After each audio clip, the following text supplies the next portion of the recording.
Fam, what's up? It's Kyle Henderson. Good morning to you. I appreciate you guys being here. Run the thumbs up on these videos. Bama football on YouTube.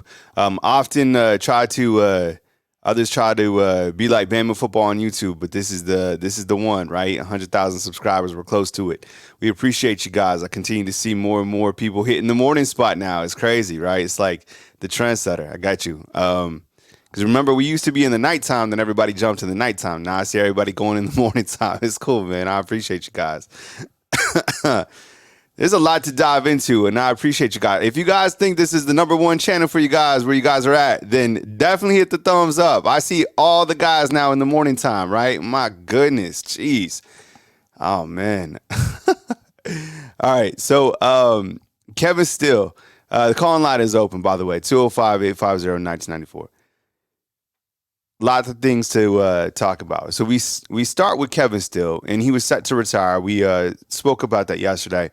And after kind of thinking about it, I think a lot of people knew that it was going to happen, right? I think this 1-year deal for Coach Saban, under Coach Saban and his regime, he was going to be here for 1 year, and then he was going to retire.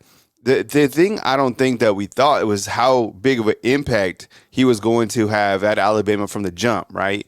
1,000,000%. I mean, this defense was the defense that we had been longing for the past several seasons under Pete Golding. So I think it is a loss for Coach Saban and his staff losing Kevin Steele, but at the same point, I think it was part of the plan overall. I mean, Kevin Steele did a really great job here at the University of Alabama. I really was excited to cover him for 1 year. This was his third time back to Alabama, and now he is set to retire. So as we turn the page to who is next to replace Kevin Steele, I think the easy fit-in would be Travarus Robinson, right? T-Rob, already the defensive backs, the secondary coach here at the University of Alabama. I think he's done a really good job, not only with Alabama's defense, but on the recruiting front as well. So maybe Lane Kiffin was right when he said that somebody else seemed to be calling the plays for Alabama. Look, I think the main defensive coordinator is Coach Saban,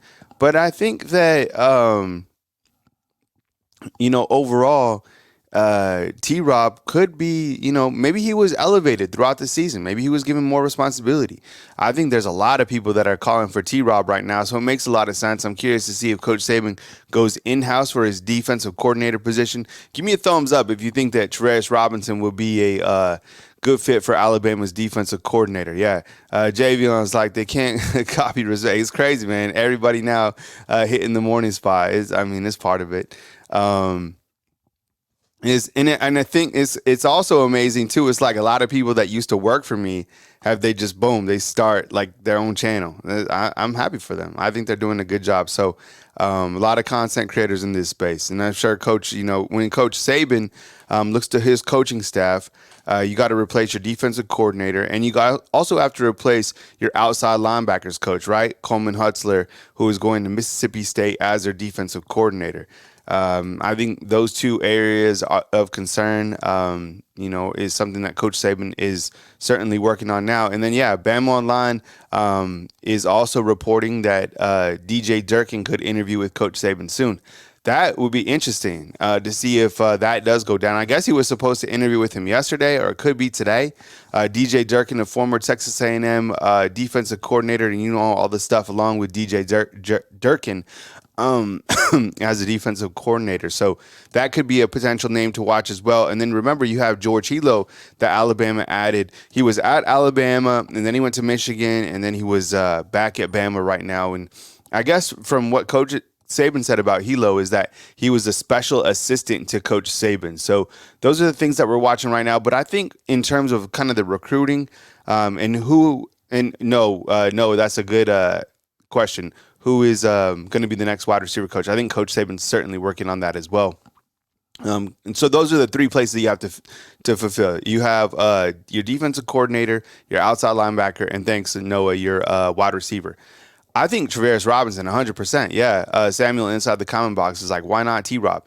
Yeah, so he's already a huge fan, from the player's perspective. He's done an amazing job helping out on the defensive side, does a really great job recruiting. So those are the key elements that you want to be, elevated coach. So I think if T-Rob does get a shot, I think he'd do a great job for Alabama. So maybe he is kind of just a slide and fit. Let's take some calls this morning.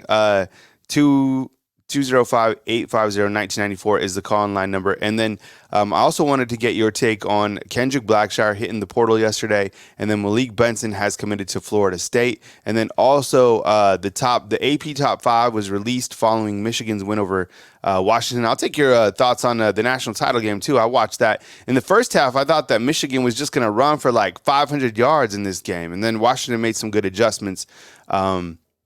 So the final AP top 5 reads like the Michigan, Washington, Texas, Georgia, Alabama, Oregon, and Florida State. Man, they just threw Alabama behind Georgia. It was crazy. I guess they forgot about the SEC championship. None of this matters anyways. I mean, but it's funny. Like, Alabama took Michigan into overtime. And I think Michigan, for the most part, had their way. I think Washington played a better second and third quarter. But in the fourth quarter, Michigan pulls away. Michigan's defensive front was nasty.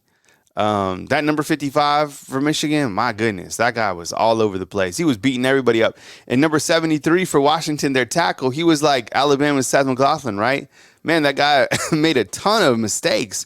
It was like the 2 holding calls, and he did something else late in the game. All right, let's take some calls. 205-850-1994 is the call line number. 512, let's get it.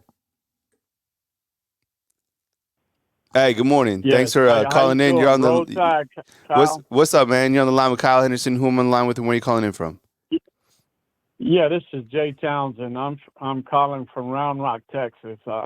Watch your show quite often. I just want to make a few comments. Yeah, first of all, about that ranking. How in the world could they put Alabama below Georgia and Texas? I mean, Texas never had a chance against Washington, and then Alabama played Michigan, tough. Yeah. We lost the game. They didn't win the game. That's the way I look at it. Yeah. But as far as the defensive coordinator, I don't know if I'm correct. Well, I say T-Rob, but I'm saying if not T-Rob, am I wrong about about Jeremy Pruitt? Didn't he just have to be out of college for 1 year, even though he got 6 years for that fraction? Yeah, I think there's a lot of things first of all, I appreciate you calling in. Thank you very much for calling and joining the show from Texas. And your first thoughts about the college football playoff rankings or the final rankings for the season. Yeah. Alabama should have, it doesn't matter where Alabama's ranked right now. I mean, Michigan won the national championship and that's kind of it. But where they slotted Alabama behind Georgia, I don't really understand that. Whatever. I mean, they still have, Florida State up in there and Oregon at the number 6 spot. It doesn't matter. I mean, whatever. Just kind of interesting to see how they still put Georgia over Alabama. And then regarding Alabama's defensive coordinator position with Jeremy Pruitt, there's a lot of things going around with Jeremy Pruitt. Can he come back? Can he not come back? And I think if he can come back, Coach Saban will be able to bring him back in some capacity. But I think considering the violations or whatever it was, with Tennessee, I think he kind of has to lay low for a little while. I don't know if it's a particular year or not, but we can dive into that. I think that's a really good question about Jeremy Pruitt, because I think overall Alabama fans would love to see Jeremy Pruitt come back to Alabama to run the defense. So right now I'm leaning towards T-Rob being like the favorite, but there are some other names that are being thrown out there, and Jeremy Pruitt certainly is one of those. Yeah, Mel Tucker wouldn't be a bad choice either, I don't think. I think he was set up as far as that, and I think he's going to end up winning his case against them as far as getting his money. And that girl, they found all kind of skeletons in her closet. Yeah, that was the other thing too. I think if Jeremy Pruitt going through his stuff off field, Mel Tucker going through his stuff off the field, and I think if those things are cleared out, and they will, if in time when those things have passed, I think Mel Tucker could be a guy. If he is cleared of all that stuff, then I think he would be a good addition as well. Someone inside the comment box just said Charlie Strong. I love this addition as well. Charlie Strong, I don't know if you guys know this, but he's been an analyst here at Alabama for the past 2 seasons. I recently just saw him at the Rose Bowl. I think he would be a great defensive. He's already in the room at Alabama helping out the Alabama defense. So I don't know if he gets an elevated role of some capacity. I don't know if he jumps from an analyst to a DC. But if he was to, for example, help out with the linebackers or something like that, be elevated, I think that would be a really good addition. So he's like right there. People have thrown out other high-ranking names like Bill Belichick. I think he's a favorite to take the Falcons job. So I don't know, but T-Rob makes the most sense to me. I like Charlie Strong. I do like Mel Tucker if all that stuff is cleared out, and same thing with Jeremy Pruitt. I mean, if those guys are able to coach at this level and, everything's cleared up on the back end, yeah, why not? I mean, those are some of the best defensive minds in college football right now. Yeah, I appreciate it. I'm gonna give room for somebody else to come in. Roll Tide. Yeah, Roll Tide to you, man. I appreciate you calling in. Thanks, buddy. All right, see ya. All right, we got a 832, a 601. It looks like we got Demetrius on the back end. Kyle Henderson and Bama Football on YouTube. Brother, thumbs up on these videos. I appreciate you guys being here. Last night, Michigan is able to defeat Washington in the title game. I think kind of when I looked at everything, Michigan's defense was great the entire season. I think that their defensive front was a lot better than we gave them credit for. They really beat up Washington. Thankfully, Washington did some things there in the second quarter and the second half to make that game a little closer than it was. But Michigan had the momentum. Their running backs were really dynamic. Last night, J.J. McCarthy's a really good quarterback, and Michigan ends the season 15-0. What will Jim Harbaugh do? Will he stay coaching Michigan, or do you think he'll head to the NFL? Let me know inside the comment box. Michigan certainly, did their thing last night against Washington. I felt that Washington, for the most part, was outmatched. I think Penix, he was under a lot of stress because of Michigan's defensive front. Those guys are just big and nasty.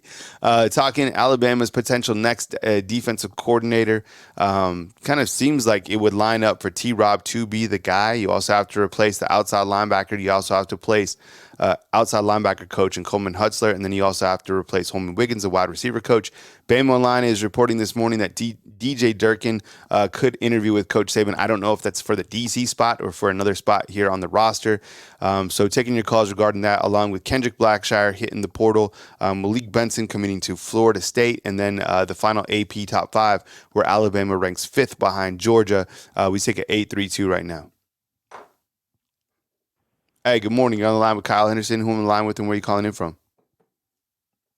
Good morning, Kyle. This is Mike in Austin. Hey, what's up, Mike? I knew Happy New Year to you, man. I know we hadn't caught up in a minute. So thanks for calling in. I appreciate it. Hope you're off to a good start this new year. I am, Kyle.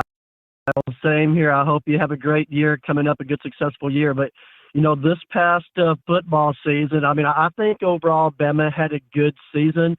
They didn't have an outstanding season, but they had a good season. And as far as as far as the Michigan goes, it's they're you can watch them play and tell they're a very good, well-coached football team. They don't miss many tackles. They don't have any out-of-position plays, anything like that. So, I say congratulations to them. Heck, they beat Alabama. And so, yeah. But overall, like I said, Bama had a good year, Kyle, but it wasn't a great year. And as far as the Milroe goes, leading up to the championship game, I was a little worried about Milroe because it seemed like that he had just had the wrong kind of chip on his shoulder a little bit. Maybe it's just me, but like I say, that's just what I saw lead up to the game. Yeah, I think you bring up a good point. Like, how will we remember this last season in 2023? I think I'll remember it as a high anxiety season where Alabama showed a lot of improvement and then regressed in the last game of the season. It was frustrating overall. Thanks for the super chat, Jay Townsend, sending it in and say, I believe Harbaugh will go to the NFL since he's finally won a championship. I can see that. It was a good moment last night where him and his brother are on the line or on the sidelines, kind of embracing each other. And then at the end where Harbaugh, is lifting up his parents into the end. I mean, I'm sure they're super proud of both of their sons, with, Baltimore Ravens also killing it. But I think when I look back on the 2023 season, it was frustrating. And there was just, I think a good way to label it would be it was a overachieving, inconsistent team. Because I don't think at the beginning of the season that many people thought they would get to the playoffs, and then just the inconsistencies eventually were able to end Alabama's season. I mean, they just couldn't perform at a consistent level throughout the season. I mean, we saw glimpses of what they could be against Georgia, and then with the time off, they regressed to back to a middle of the season team against Michigan, and it just wasn't enough. All the offensive line stuff that we're going to remember. I mean, this was a really overhyped offensive line at the beginning of the season. They were the biggest, bigger than NFL teams, and then they underperformed. They were slow to begin the season. They got better, and then the missed snaps were sliced the head off of Alabama, unfortunately. So it was a frustrating season overall, but I think they did punch over their weight at times, but overall it was just too inconsistent. I agree, Kyle. It was inconsistent. It was a very challenging season. There's a lot of stuff they had to overcome from the word go, like the offensive line, figure out who the quarterback was, the other skill positions, and some wide receivers were dropping the ball. Remember all that? So they did have an inconsistent season, and Bama did overachieve a little bit. I mean, I know it's Bama, and I know we're supposed to only lose 2 games max. I know that, but where Bama started and where they ended up, I mean, it was kind of night and day a little. But that Michigan game, I mean, it was a little disappointing because Bama was winning, and remember, going into the fourth quarter, with only 3 or 4 minutes left, Bama was winning. Then Michigan scored the next 10 points of the ball game, some in overtime, and won the game. So it was a disappointing game, but, I mean, Bama, in my opinion, just got beat, man. They just got beat. I mean, Bama only put up 250, 260 yards of total offense, which is pathetic, but I don't know. We'll see. But the future's bright. The future's bright, Kyle, for Bama and Bama football. I mean, as far as the defensive coordinator, real quick, I really don't know. Like the names you mentioned, very possible, yes. But Nick Saban always surprises me with the hires. I'm surprised he hired Kevin Steele to start with, and now he's going to, Kevin Steele's retired, which I agree, So, and as far as the transport portal goes, big brands like Bama, Ohio State, other big brands like whoever transport, they get people from the transport portal. They benefit from it more than lose from it, I guess, because people want to go play for them big programs. But Bama always they lose people to the transport portal, but they always seem to come out on top, with people that we bring in. Anyway, Kyle, thanks for taking my call, man. Keep up the good work, dude. And I'll keep in contact with you this off season. All right, man. Take it easy, Mike. I appreciate you, man. All right, Mike calling in with the quick call from Austin. I appreciate it, man. Good to hear from Mike. Always like catching up with him in terms of the college football breakdown. Kyle Henderson of Bama Football on YouTube. I appreciate you guys being here, catching up with me, following the college football national title where Michigan is able to defeat last night. Michigan finishes out the season 15-0 a couple weeks ago, or actually a week ago. They were able to beat Alabama in overtime. And I think when you look to that game, you're like, man, Alabama had that game. Alabama was leading Texas, who they lost to. Alabama was leading Michigan, who they lost to. It just, didn't come together, and it's all good. I mean, I don't worry about the rankings today. What's up, Jax the Kid? I see you inside the comment box, man. What's up? Yeah. So Jax and I just recently met at Target. I was checking out and Jax came up to me, said, "What's up?" It's always good to meet different people, that I link up with. I mean, I meet people out in Los Angeles, here in Tuscaloosa. It doesn't matter, man. I appreciate you, Jax, and thank you so much, man. It was good to rap with you, and I hope you have a fantastic 2024 season. So if I see you out like in Tuscaloosa or wherever, don't feel like I'm not a celebrity or anything like that. Just like you, honestly, I was doing yard work yesterday. I'm doing the same thing as you. This is just my full-time job here on YouTube. So come up and let's chop it up if you see me out there. We got, let's see who else we have in the call queue. We got a 601, Demetrius 331, and a 602 coming up next right here on Bama Football on YouTube. Yeah, I'm not worried about the rankings where Alabama is right now. I mean, everybody was hating on Alabama throughout the season, and they didn't win the national championship. It's all good. You focus on 2024. We can't continue to look back on what was in 2023. That'll drive you crazy because that season was about to drive everybody crazy, right? The entire ups and downs of the season, the anxiety. But the thing was, a lot of those guys grew up specifically on the offense. So I know there's a lot of holes to fill on the defensive side. You got the corners, the outside linebackers, the outside linebacker coach, the defensive coordinator, some new guys up at the defensive front. But on the offensive side, I mean, we're going to have a video about that, talking about the returners. My goodness, did all of those sophomores grow up and started playing like juniors at the back end of the year? I know it wasn't the best performance, but you think about the experience that those guys got this season coming back in the next season. So I really like the offensive side. And other than Holman Wiggins, I don't really see too big a loss. I mean, I think Jermaine Burton is certainly a loss, but you have wide receivers that can come up and that have already shown that they're proven, that they're capable. You have Malik Benson transferring out, but it's more about, Isaiah Bond, Kendrick Law, Kobe Prentice. I said this, he was pissed after the game. He was probably the maddest guy. I think he was the maddest walking off the field, and then the most upset, he was like really emotional. Wasn't crying, but he was just like, he was emotional, was Will Reichard. He's like a man already. You know him. Missing him and him not winning a national championship out of all the times that he's been here at Alabama or this last season, it's got to hurt. I mean, he's one of the leaders of the team. He wanted to come through. He played really well throughout the stretch. I'm going to miss Will Reichard. And you're like, who's behind him? It's Connor Talty, who will be a freshman, actually a redshirt freshman going into this season. He played a little bit this past season. Actually had a tackle, believe it or not. All right, we go back to the phone lines at 601. Hey, good morning. You're on the line with Kyle Henderson. Who am I on the line with and where are you calling in from? Hey, good morning, Kyle. It's Jacob Pensacola. Hey, what's up, Jay? I appreciate you, man. Good morning. Happy New Year to you. I appreciate you calling in on this fine Tuesday morning. Welcome to the show, man. Take it away.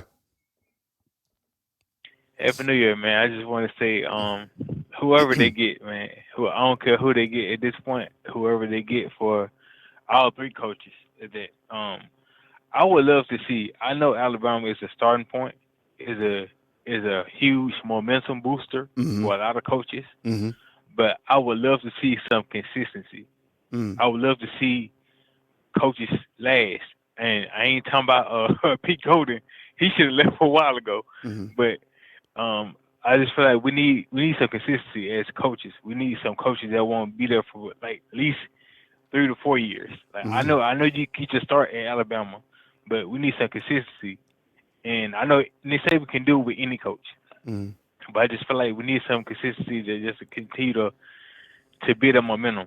Like I wish Kevin still would have stayed another year. Yeah, me too. But, I mean, everybody talked about that anyway. His whole point of coming back, and I think Nick Saban did it just to face so he could get his pension and whatnot. But my hats off to him. I appreciate him for what he did. Malik Benson, I wish he would have stayed. I feel like this year could have been his year. Like I said before, I feel like this year could have been his Jermaine Burton year. Jermaine Burton wasn't awesome his first year, so I mean he could have stayed one more year and rocked it out. But it is what it. Blackshire, I feel like he should have stayed. I feel like his time was next. I don't feel like he should have been jumped in the transfer portal, but it is what it is with that. Seth McGuckin, I'm kind of glad he left, to be honest. And like you said before, I don't understand. Like I completely agree with you. You said if Jalen Murrow threw in the interception at the end of the session, he would have got benched. If the running backs kept dropping the ball, kept fumbling, they would have got benched. Like, why didn't Seth McGuckin get benched? I know that's kind of one of my questions when you look to last season is. You look to all the substitutions that Coach Saban has made. I mean, look, Jalen didn't play well against Texas. He was benched for that next game. Seth, I mean, I don't know. I mean, what does that say about the centers behind Seth? I don't know. Did Alabama was he clearly he was their best center? Otherwise, they would have done something about it. Otherwise, they would have had cooked up a package for Terrence Ferguson to stay. He didn't. He's in the portal too. So now you have James Brockemeyer. Everybody's been asking about James Brockemeyer. You might end up seeing him.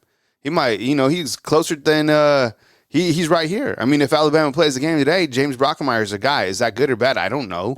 But that's kind of where things stand for the center position. A lot of people yesterday on my show were saying that it could be maybe Ola Celine, the Finland transfer.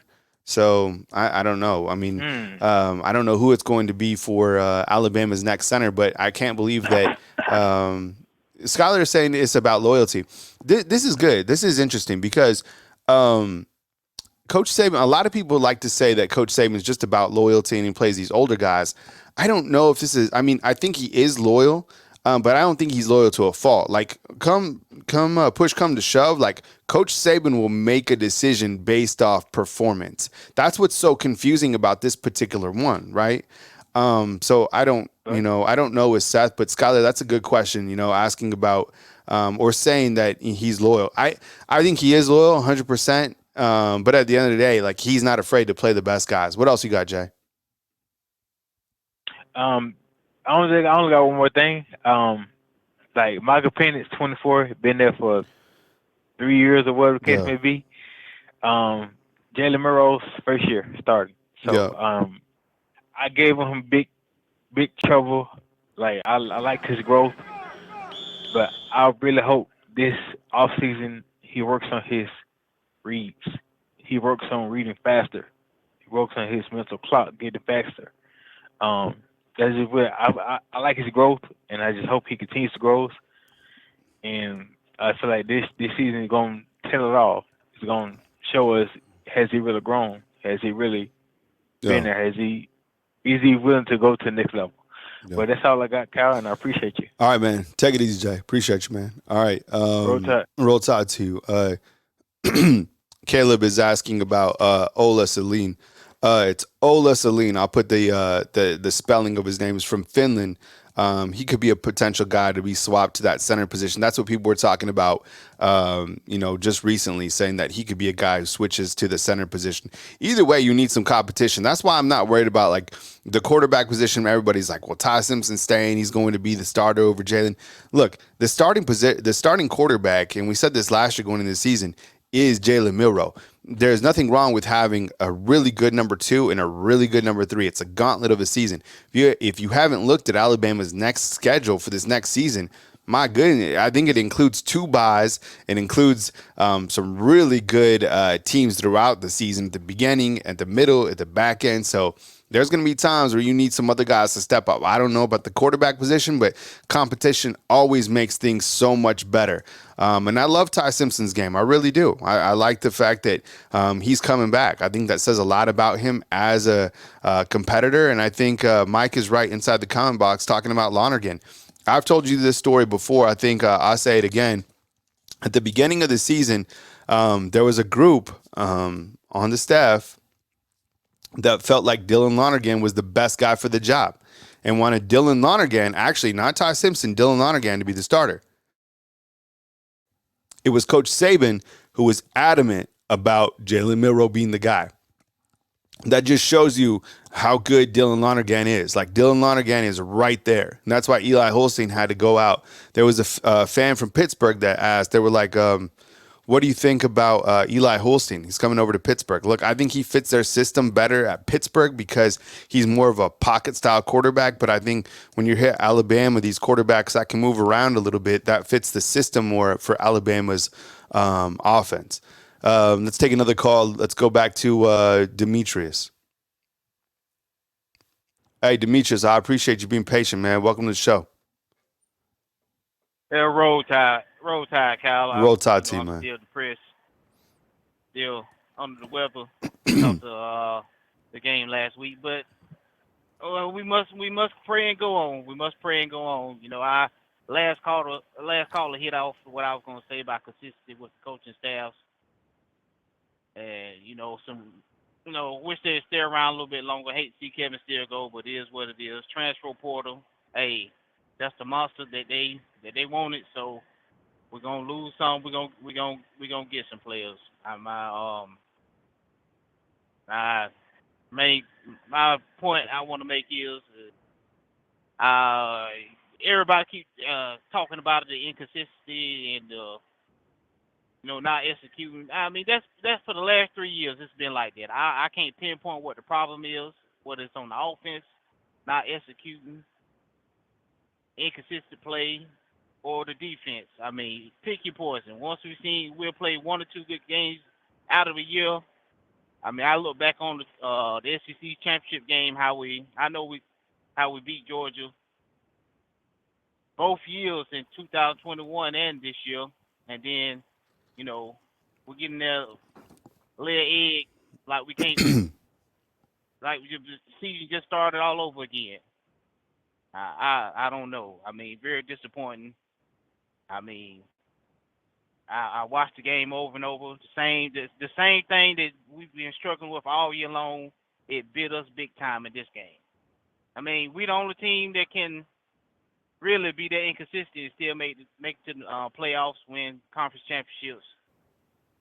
And I don't know, Kyle. It's just my mind all 100 different places about this season. I mean, this season coming up, I hope we don't fall into that predicament of, I know everybody want to rah-rah this person, rah-rah that person. I just want somebody that can call a defense. Because that's what bit us with Pete Golden, him and Taj Tapoy. Taj Tapoy, he was a good recruiter, but I can call a better defense than him at that point in time in his career. Mm-hmm. And that's how we got Pete Golden because of that. Whoever coach get, I hope he can call a good defense and get these players. I mean, I believe everybody should be under evaluation. I mean, Freddie Roach, I think when was the last time we got some pass rush?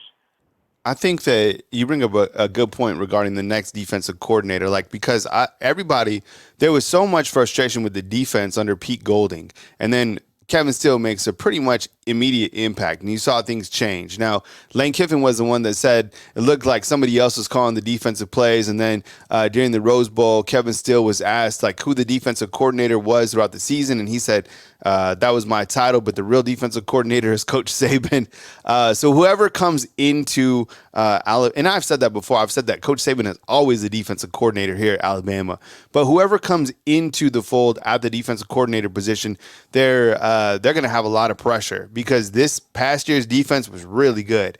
And they weren't inconsistent. I feel kind of in that last game, there were some plays that they could have made this or that, but overall they were more consistent than the offense. They were the staple, the backbone, and I think it was because of their second half adjustments. I think it was because of T-Rob. I think it was because of the defensive minds. Someone inside the comment box, let me scroll up. I'm not sure where it was, but said, what about Charlie Strong?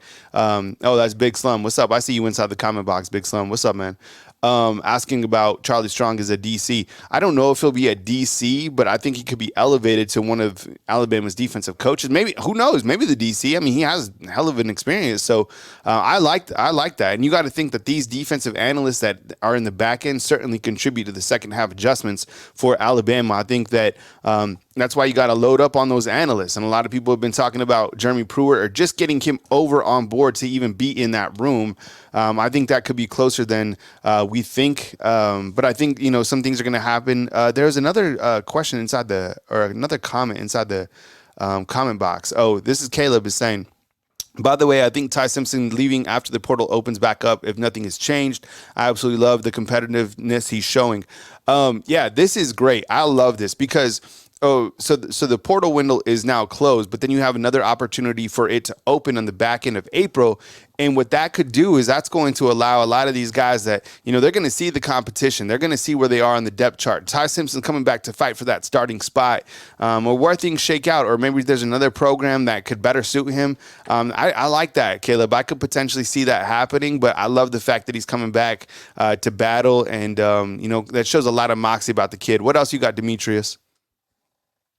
And speaking on that battle, I hope don't nobody get mad at the decision that Coach Saban do make. I can very well see another quarterback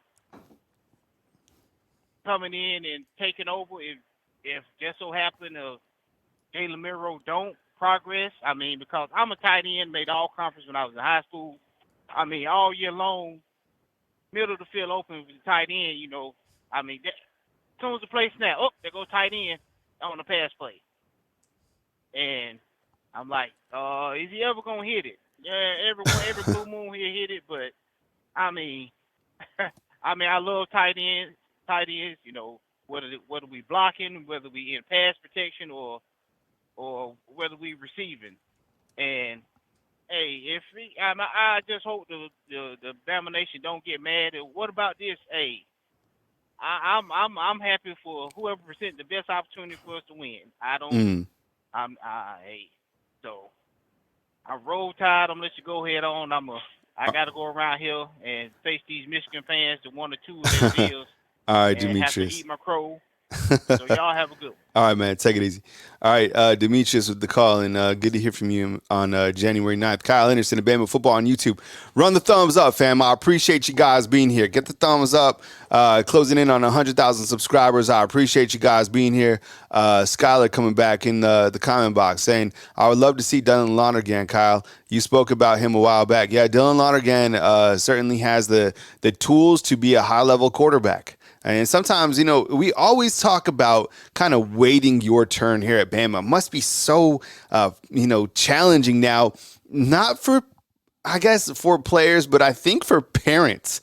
Because once parents start they understand fully now that they can get more than a full scholarship, right? They can get cash. And if you're a family that doesn't have money or that can get a big NIL deal in place somewhere else, they're like, forget about the developmental process of the long term of making the NFL, because making the NFL is such a small pinnacle as well, right? So if you can get an NIL deal in place somewhere else, and if your son isn't playing and you're living vicariously through your kid, then why not hit the transfer portal and go somewhere else where you can play immediately? I think that is certainly happening, 100%.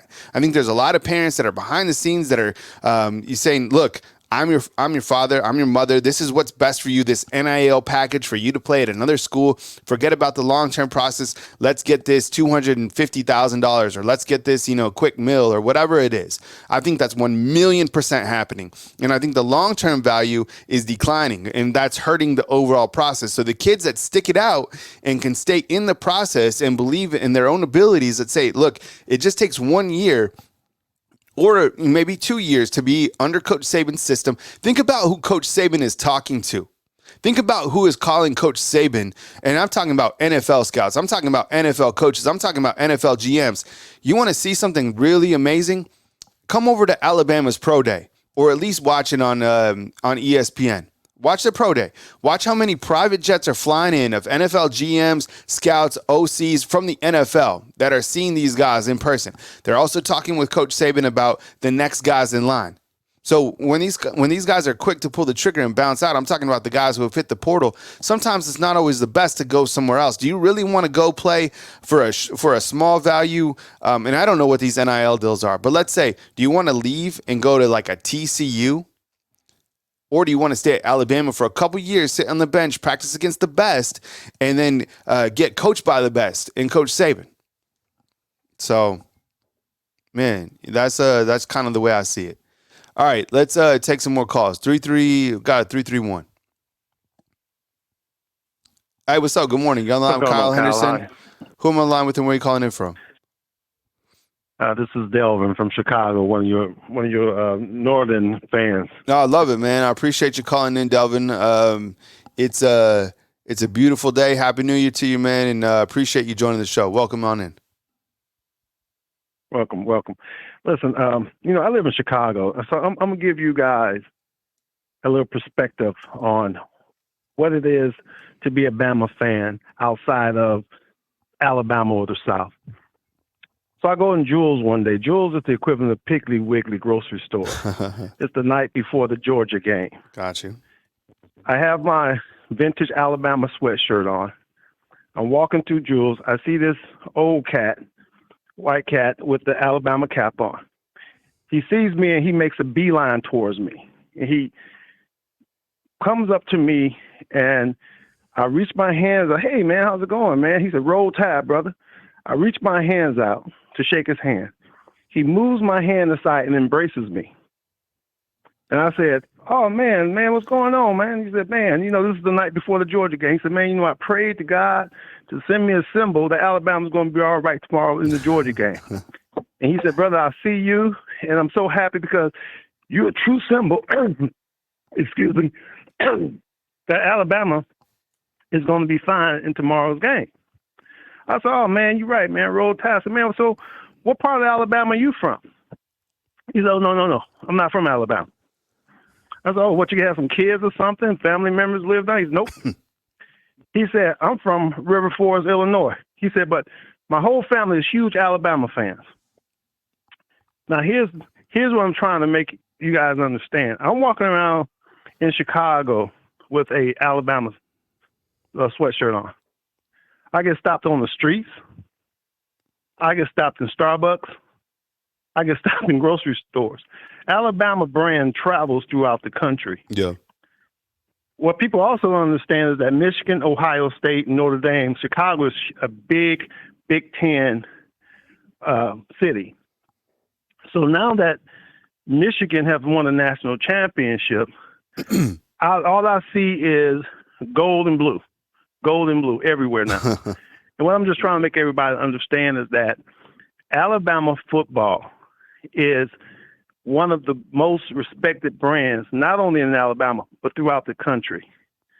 And what I also want to let Alabama fans know is that don't forget that Michigan team has been playing together for almost 4 to 5 years together. These guys were seniors coming back to win a championship. And Alabama had a lot of new people on the team. So don't get so down on Alabama. I know they was inconsistent, but Michigan was together for a while. I really think that Alabama's going to be fine moving forward. I think the inconsistency, of the quarterback position is what really hurt us. The inconsistency of that offensive line is what really hurt us. If we can fix that, I think we'll be fine going into 2024. What's your thoughts? Yeah, I think you bring up a really good point about Michigan and how mature that type of team was, right? There's a lot of vets on that team. They've been together for a while. I don't think you see that from teams now because of the transfer portal and things that are happening in college football. I think it's impacting, the continuity of these type of teams. I think when you look to Alabama, Ringo was saying Jesse Minter as the new DC. No, he's a hell of a DC for Michigan. I think a lot of it was Michigan's defensive front. But I think this particular team, their offense was just too inconsistent. And I think we had someone up in the comment box talking about still the last play of the game against Michigan. I don't know if the stage was too big for Tommy Rees. Sometimes I feel it was. And I think he'll grow up as well. He had some opportunities to do some different things with all of Alabama's weapons. I think he failed to do that. And I think when he analyzes this past season, it's going to be tough for him to look at last season and realize some of the things that he could have done with Alabama's offense. You have the fastest quarterback in all of college football. You have, 5 running backs that could have done the job. Why keep blaming Tommy? I think because overall the offense wasn't as creative as I think it could have been with the type of weapons that they had. That's why. I appreciate the comment, Phillips. Thanks for being here. Appreciate you, man. But you think it was creativity, or was it the confidence in the offensive coordinator that he was limited on what he could do based on? I think it was. I think it was three. I think it was 3 things. I think it was the offensive line was getting beat in some of those bigger games, which didn't allow Jalen Milroe to feel overall comfortable. I think that Jalen Milroe was petrified to throw another interception, which didn't allow him to play at his highest level. And I think that Tommy Rees wasn't creative in terms of getting the football to his major weapons. Kendrick Law, it's a travesty that he didn't get more touches in some sort of some schematic format. Isaiah Bond, maybe some more slant. There was a lot of things that contributed to it, but when you don't have an offensive line that can protect, especially against a Michigan defense, Jalen Milroe is going to be super uncomfortable. You saw how uncomfortable Michael Penix was last night against Michigan's defense. So I think, you know me inside the comment box saying something about Niblack as well. Yeah, you have all these components. So I think it was kind of a culmination of things. But, Washington tried to go out to the flats and whatnot. But, man, that Michigan defensive front was nasty. So you gotta button up the offensive line. So I don't know if Eric Wolford is the offensive line coach. I don't know if he's getting out easy from this. But, again, we asked the questions. Why did Seth start all season long? Why wasn't there adjustments made, from the offensive play calling to get some of these other weapons used? Was it a lack of creativity? Because I felt sometimes we were like stuck in the mud, almost like Bill O'Brien was calling some plays sometimes. But then you would get excited because Tommy Rees would do something different, more motions. Michigan did a really great job with kind of motioning their weapons throughout the season. Big credit to them. Well, but Alabama, to me, they have one of the most balanced teams in college football. They have the most athletic, and I think that athleticism in that Michigan game is what really kept them in it. But I also think the inconsistency of decision-making is what really hurt them in the end. I was almost hoping and wishing that Nick Saban would have pulled sort of like that Tua Tagovailoa move that he did when Hurts wasn't really confident enough to throw the ball. Yeah. And, I felt the same thing. It's like maybe put Ty in there for just a quarter, couple plays, something, see where it's, just to open up the field. Because, to be honest with you, Michigan was keen on the offensive line, keen on Jalen Milroe, because they knew he probably didn't have confidence to just let the ball go and go through his reads and progressions. Mm-hmm. Yeah. Yeah. Well, all right, man, Kyle, congratulations, man. I just wanted to share that story with you guys. Roll Tide is everywhere, man. The Chi-Town, man, Detroit, everywhere. So remember, I'm in the middle of Michigan land now. I got the bear for a whole year. So check it out. All right. All right, then. Y'all take it care. easy, Delvin. See you, man. Delvin calling in from Chicago. I need to get up to Chicago again. The last time I went up to Chicago, I had an amazing time. But I'm only going up there in the warm months. I'm only going up there in the summertime. Not going up there in the wintertime. I would like to go check out, like in the later spring, like a baseball game with Sox or the Cubs, and check out downtown again. The pier is amazing, but I'm only going back for the warm months. I'm not going back in the wintertime. There's zero chance of that. Everybody's fired up about Tommy Rees inside the comment. I get it. I think you can point the finger at Tommy Rees. I really do. I think he did a good job, but this is his first. Imagine coming from Notre Dame to Alabama and having all these weapons to at your disposal, all these running backs, right? All these wide receivers, Jalen Milroe, all your quarterbacks, having Coach Saban on your ass, right? And you're just like, man, and you're 31 years old. He's going to do a lot of growing up, I promise you. I'm not giving up on him, but I think he's going to have a lot of reflecting to do over these next couple months because he was just a few plays away from helping Alabama win another national title. And I think Alabama 1,000,000% beats Washington.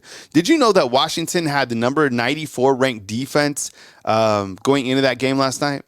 Man, so yeah, Alabama was right there, man. They should have won. They should have won the Natty. All right, 602. Let's do it. Hey, thanks for being patient. You're on the line with Kyle Henderson. Who am I line with, and where are you calling in from? Brandon Williams out in Glendale, Arizona. How you doing, that Kyle? Hey, what's up, man? Appreciate you calling out from West, man. I would like to be in AZ right now, and that's the thing that Delvin was talking about. You have Alabama fans all over the country. I see it when I travel. It's amazing to see the different type of Alabama fans. But the Michigan fans, my goodness, they were everywhere. They were like across the world. Two huge brands. But anyways, man, Brandon, welcome to the show. I appreciate you calling in from Glendale. Outstanding. I deal with it all the time. We got our Alabama following out here in Glendale. We also got our Michigan following out here as well. But to me, I'm like, be the fan where you grew up or whatever you want. I'm from Alabama, so I just transplanted out here to Arizona. But one of the things, back to your original question, DC, I want to talk about that real quickly. Okay. I got a unique twist to who the next DC should be, only because we got Charlie Strong, we have T-Rob, We have Nick Saban. These are all defensive-minded guys, all in one. And I don't think Charlie Strong will ever, I don't think he's going to come up from an analyst spot to be the DC right now. So I was saying, throw a twist and everything, and Nick Saban been known to do this. I would go after Jimbo Fisher, meaning in a number of different twists, because it would show that Nick Saban has no real animosity what took place with the whole conversation, all the stuff that took place with Jimbo and Nick Saban, but also recruiting would be up. And that's when we lost Holman Wiggins to Texas A&M. We lost the top recruiter, and we need recruiting back at the at the precipice where it used to be. And knowing that you got Jimbo Fisher in there to come in, along with Nick Saban's tutelage, he's been under Nick Saban's tutelage before. He knows what he's capable of bringing in. But most people don't realize recruiting is the lifeblood of college football, and he's a big-time name, big-time recruiter. Imagine how many people from Texas A&M see that would start looking at Alabama as a top recruiting spot, a top spot to be in again. Another thing, the offensive coordinator, we can question all the coaches. We can say stuff after a loss. So I don't never question a coach after a loss. They're getting paid to do the job. But what I can say is, coming over to Alabama, taking on that offense, it's like taking on a pristine sports car. You got to not just learn how to drive it. You're going to have to drive it well. You're going to take you a little time. And so the offense coordinator his first year coming in, guys, it's pretty tough to take on that offense and know all the weapons you got and put it all together in his first year. I think his next year is going to be incredible. And I think, going in, I don't think Alabama have anything to worry about. Roll Tide. A Roll Tide team, man. I'll answer on the other line, Brandon. Appreciate you calling in, man. Thanks. Brandon out from Glendale talking about Jimbo. Look, I don't think that Jimbo is going to be in the mix for the defensive coordinator position at Alabama. The good news would be if you bring Jimbo over, you wouldn't have to pay him. Right, you'd be like, okay, Jimbo, look, we're gonna give you another shot to come back to the college football world, but we're not going to pay you. What was his buyout? What was it, like $75 million or something like that? Is that what he got? That would be crazy. You come back. But the reason Brandon was bringing it up is because Coach Saban and Jimbo certainly have history. They won a national title together. They're at LSU. I think right now Jimbo is not a name because of just everything that happened at Texas A&M and the way that it crashed and burned. So you kind of give Jimbo some time to kind of cool down. Not saying that he's not, a top, because I'm sure if you ask Coach Saban about Jimbo Fisher, I'm sure he'd have a lot of positive things to say about him. And you have to think Texas, and he could recruit because and he could buy players too. But Texas, their defensive front was very nasty. They were very difficult to deal with for Alabama. And regarding Alabama's offense, I think Brandon makes a good point too, is like, I don't know if you've ever had a sports car, like an elite sports car, it does take you a while to drive it. That's why I think that like Tommy Rees is going to be okay when he has his quarterback coming back, when he has 3 of his top wide receivers coming back, when he has 3 out of his 5 offensive linemen coming back, when he has all of his tight ends coming back, when he has the running backs coming back. I think that he's going to feel much better as a OC this next year. And I think Tommy Rees, the ceiling is still really high for him. I'm not ready to kind of throw him away. I still believe in Tommy Rees. I know it was kind of frustrating watching him grow, but I think with him coming back, I think that he'll be ready to go in 2024 for sure. All right, 973, let's do it. All right, thanks for being patient. You're on the line with Kyle Henderson. Who am I on the line with and where are you calling in from? Kyle, Chris from New Jersey. What's up, Chris? I appreciate you double dipping this week, man. Appreciate you being here on this fine Tuesday, man. Welcome to the show. Well, I have a prediction regarding the DC. Okay. And hear me out because it's a little. So I think T-Rob is going to get elevated to defensive coordinator. Love it. Now, we have to do a little research when we comes to coaching trees, and you remember Belichick was from the Bill Parcells coaching tree. Saban is from the Belichick coaching tree, right? So, and these coaching trees, they have one thing in common: they're thick as thieves. They all take care of themselves. You know, Yeah. everybody thinks that that there was all this bad blood between Parcells and Belichick, and there might have been, but yet they hired each other's coaches all the time. And Saban does the same thing, right? So Saban is the rehab a genius. He rehabbed Sark. He rehabbed Lane. Both of them had a foot out of coaching, right? So here's my thought. My thought is that, and lo and behold, what's Jeremy Pruitt been doing all year? Does anybody know? He's been working as a defensive assistant for D-Bowl in the Giants. Mm-hmm. So, and that's the start of the rehab. So Yes. I see all of a sudden you're going to see quietly, T-Rob is going to get elevated to DC. Yep. Quietly, they're going to bring Jeremy Pruitt in. Now, I know that they say he has to sit for a year. He can't go, blah, blah, blah. He'll be quietly, he'll be a part of the team. And that'll be, and he and T-Rob and Strong can that's a great situation. Of course, they have Saban, the greatest grad assistant in the history of grad assistants. So, and then I have one minor prediction. So don't hold me to this one. But if Belichick decides to sit out a year and not coach this year, I think one of his two sons will be the defensive back coach for Alabama. So that's a little minor prediction. So, and then, what's interesting about Tommy Rees, and I've been critical as well as everybody else, but I'm going to say this. You know what Tommy Rees has been doing since the Rose Bowl?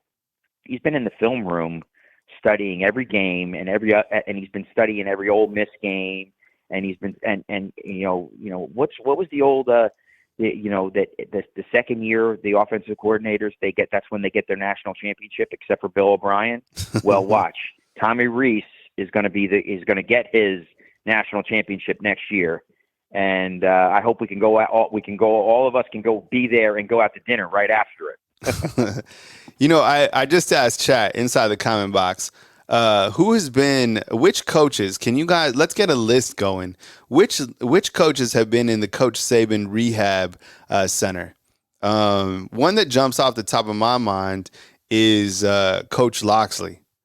And the reason I say him, not to throw any of these guys under the bus at all. Oh, Butch Jones is another guy, right? Add him inside the comment box, because Sark, yeah, thank you, Skylar. Sark. He's probably the most notable for sure. Check this out. So when Lane Kiffin, so when I first moved up to Tuscaloosa, it was in 2016. Okay, so right at that point, Coach Loxley was the head football coach in New Mexico for 3 seasons. It had the worst run in New Mexico. I think he only won like 1 game. Okay. And then he got fired, and man, New Mexico they threw him under the bus in every single way that they could. So he shows up in the Mount Moore facility, and I was walking up in the Mount Moore facility as well. And he was like, "What the hell are you doing in Tuscaloosa?" And I was thinking the same thing. I was like, "What are you doing in Tuscaloosa?" So he was one of the first coaches, and you look at him, he was a defensive analyst, and then offensive analyst, and then worked his way up to wide receivers coach, and then bounced out, now the head football coach at Maryland. But I think the great points are like Sarkisian is a great success story. You look at what happened with him at USC, and then he had to go to Atlanta, and then from Atlanta back to Alabama, lay low, got elevated, did some amazing things here at the University of Alabama before leaving to Texas. And now he's at Texas. They could pay him whatever they want. So I was thinking about other coaches kind of up in that rehab facility.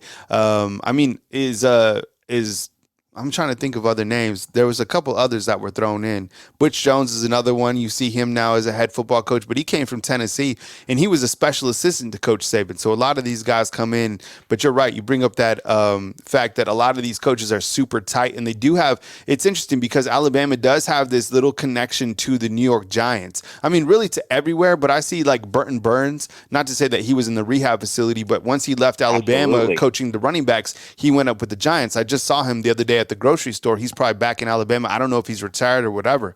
You look at Brian DeBall. He went out there. Jeremy Pruitt doing some defensive work out there. So there is some connections on the back end. I don't know what will happen with Bill Belichick, where he'll go. I assume he's just going to be another head football coach. Major Applewhite, that's a really good one. Brian DeBall, that's a really good one. There's so many guys in that Saban Rehabilitation Center that go out to do great things. What else you got, Chris? And I like your That's I like it. I like your predictions, I'm by the way. I'm loving the call-in shows again. So, Yeah. and I was lucky to get 2 in a row. Yeah, I appreciate it, man. Call in anytime, and we'll catch up with you next time, man. Thanks, Kyle. All right, late. Roll Tide. Roll Tide to you. All right, next up we got Sean, Coach Sean calling in. Coach, what's up, man? Kyle, what's up, bro? How are you? Oh, I'm doing amazing, man. You know, I sent out all the coaches a text message yesterday. I sent Coach Sean, Coach Smoot, Coach Jarek, caught up with Ty Hayes because I want to kind of gravitate more towards a couple projects during 2024. So Coach Sean and I are going to get together, but today we're just catching up on the phone. I know you guys love Coach Sean's work. I do too. Does such a great job. Coach, hope you're off to a really good year, man. Welcome to the show. Man, I appreciate you, brother. Happy New Year to everybody out there. Hope everybody had a great holiday, man. We're blessed. You know what I mean? Game didn't end like we wanted to. But, hey, on to next year, right? On to next year. That's right. What do you think about this defensive coordinator spot, Coach? So, listen, that's what I wanted to comment on real quick. That's why I had to call in real fast. I had to come out here and call real quick. Let me get somewhere where it's nice and quiet. So, to me, it's only one hire you can make. I mean, I know it's several hires you can make, but to me, it's only one true hire that you can make, and that's T-Rob, and I'll tell you why. T-Rob is already on staff. You know what I mean? He had a significant role in calling plays this year. While he didn't call plays with Kevin Steele, obviously he was involved with the game plan to the max. He went on most of the recruiting trips with Coach Saban. It's the young guy who the players really, I know for a fact, really gravitate to. He's probably the best recruiter on that staff. He knows defense. He's been a defensive coordinator before. Back when he was with Coach Muschamp at South Carolina, had a great defense that year. Offense, there's no quarterback that year. Very popular on staff. You know, I think you have to give it to this young man. DJ Durkin, it's a 4-3 guy. I don't think that really fit Alabama. I'm sure he can conform to our scheme, but I wouldn't want to skip over T-Rob, man. This is a very up-and-coming young man. Several schools that want him. Several, one being in Athens, Georgia, for positions. So we don't want to hop over T-Rob. That guy is in the line. He's an up-and-coming young man. The players love him. Recruits love him. All these camps, the players flock to the young man. He knows the scheme inside and out. Very aggressive style on defense. So for me, it's hands down T-Rob. Now, they may or may not go in that direction, but I would really hate for us to jump over that young man, considering his role this year and the resurgence of our defense. No more Pete Golding years, right? Mm-hmm. So for me, it's T-Rob. You got to go with T-Rob. You don't want to go with the young man saying something about Belichick. The thing about it is, man, college football is totally different nowadays, guys. It is not college football from 10 years ago, 5 years ago. I can even go so far as to say college football today is not even college football from 2 years ago. Yeah. So you definitely want to get someone, kids today have every reason to go to Alabama, and in the same time have every reason not to go to Alabama with NIL, with all these other enticements and things. So you want to get a coach that the young man can relate to, the young man can vibe with, and can feel comfortable. Bill Belichick is a great pro coach, right? The NFL is about moving the chains, right? 10 yards. You give me 5 or 10 yards, I'm good. The college football is totally different. It's recruiting. It's relationships.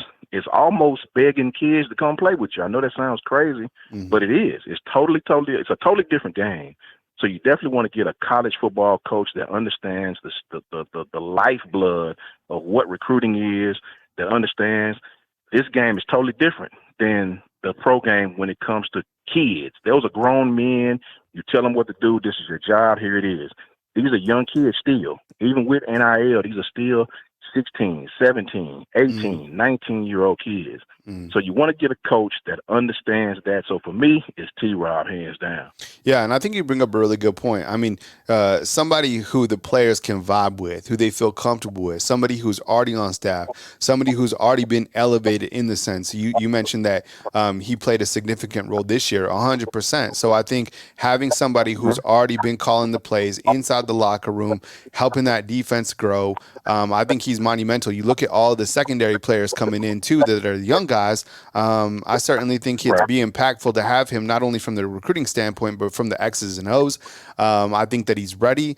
You look at his career. I mean, he's ready. He's right there. And I think for those calling for Bill Belichick or whatever, I mean, great NFL coach. I know things are with the Patriots right now are sideways, but these NFL guys, the problem with them is when you go, whether the offense or the defensive side of the ball, they don't like to recruit. They're used to dealing with men who are 26 to 32 years old or whatever the sweet spot is for the NFL.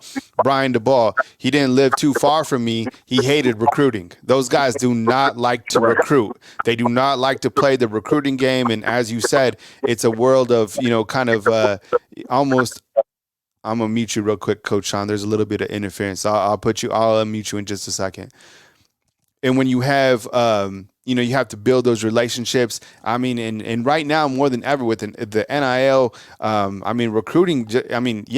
College football has certainly stopped or certainly changed within the last. Man, you bring up a really good point. Within the last 2 years, think about from this year to like 5 years ago, how much college football has changed. 1,000,000%. I think T-Rob is certainly the guy that can certainly help you continue with the times. And I think he did a really good job this past year for Alabama. I'm going to unmute you right now, Coach Sean.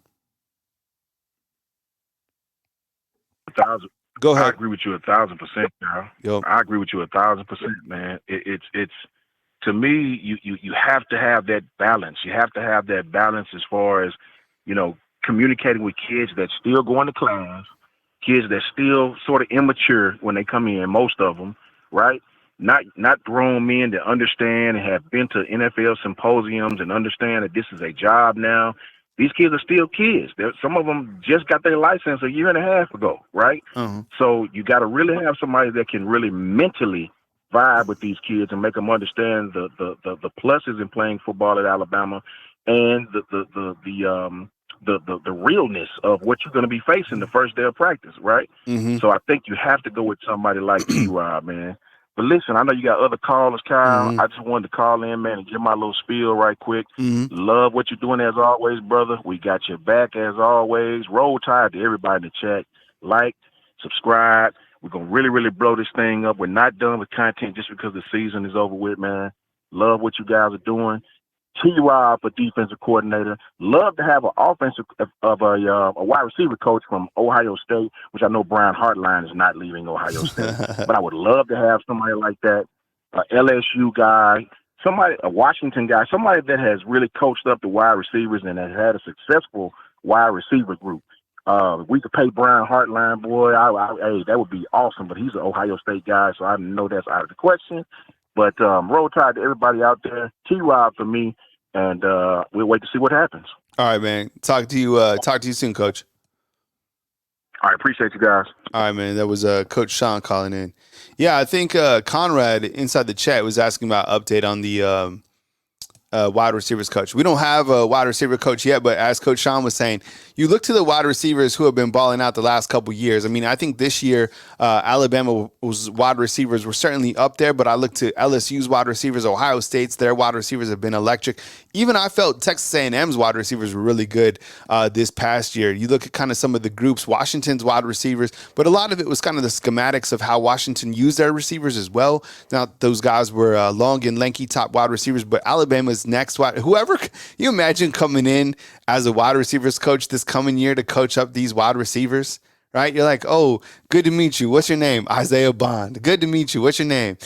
Kendrick Law. What's your name? Cody Prentice. What's your name? Emmanuel Henderson. Emmanuel Henderson, from what I was told during media day, had a fantastic Rose Bowl showing. And I think what held him from getting onto the field was that early season injury.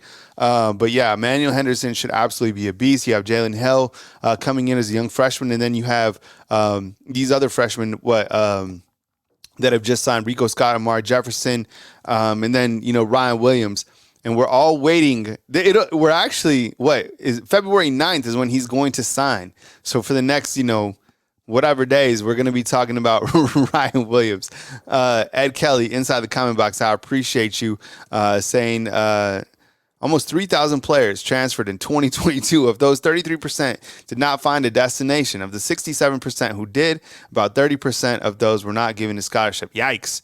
Wait, just sit tight. Trust the process. Be committed. Stay at your program. If you're at Alabama, trust Coach Saban's process. Man, but I think a lot of parents sometimes driving the ship now, in my opinion. 201, let's do it. Hey, thanks for calling in. You're on the line with Kyle Henderson. Who am I on line with and where are you calling in from? Hey, Kyle, it's Adam calling from Georgia. How you doing? Hey, what's up, Adam? Good to talk to you on this fine Tuesday, man. Excuse me, and welcome to the show. Go ahead, man. Yep. Thanks a lot. I just got 2 brief points. Number one, as far as defensive coordinators, why not just throw money at Jesse Minter? I mean, he is that good. And, you can buy players, they say, but you can also buy defensive coordinators. I mean, if we doubled his salary and, maybe that would happen. But regardless of that, I guess my second point is we need a defensive coordinator who can really focus on developing the players' intangibles, like their discipline, their focus. What I saw in the Michigan-Alabama game is that Michigan's defense, they were more mentally focused and they didn't make as many mental errors.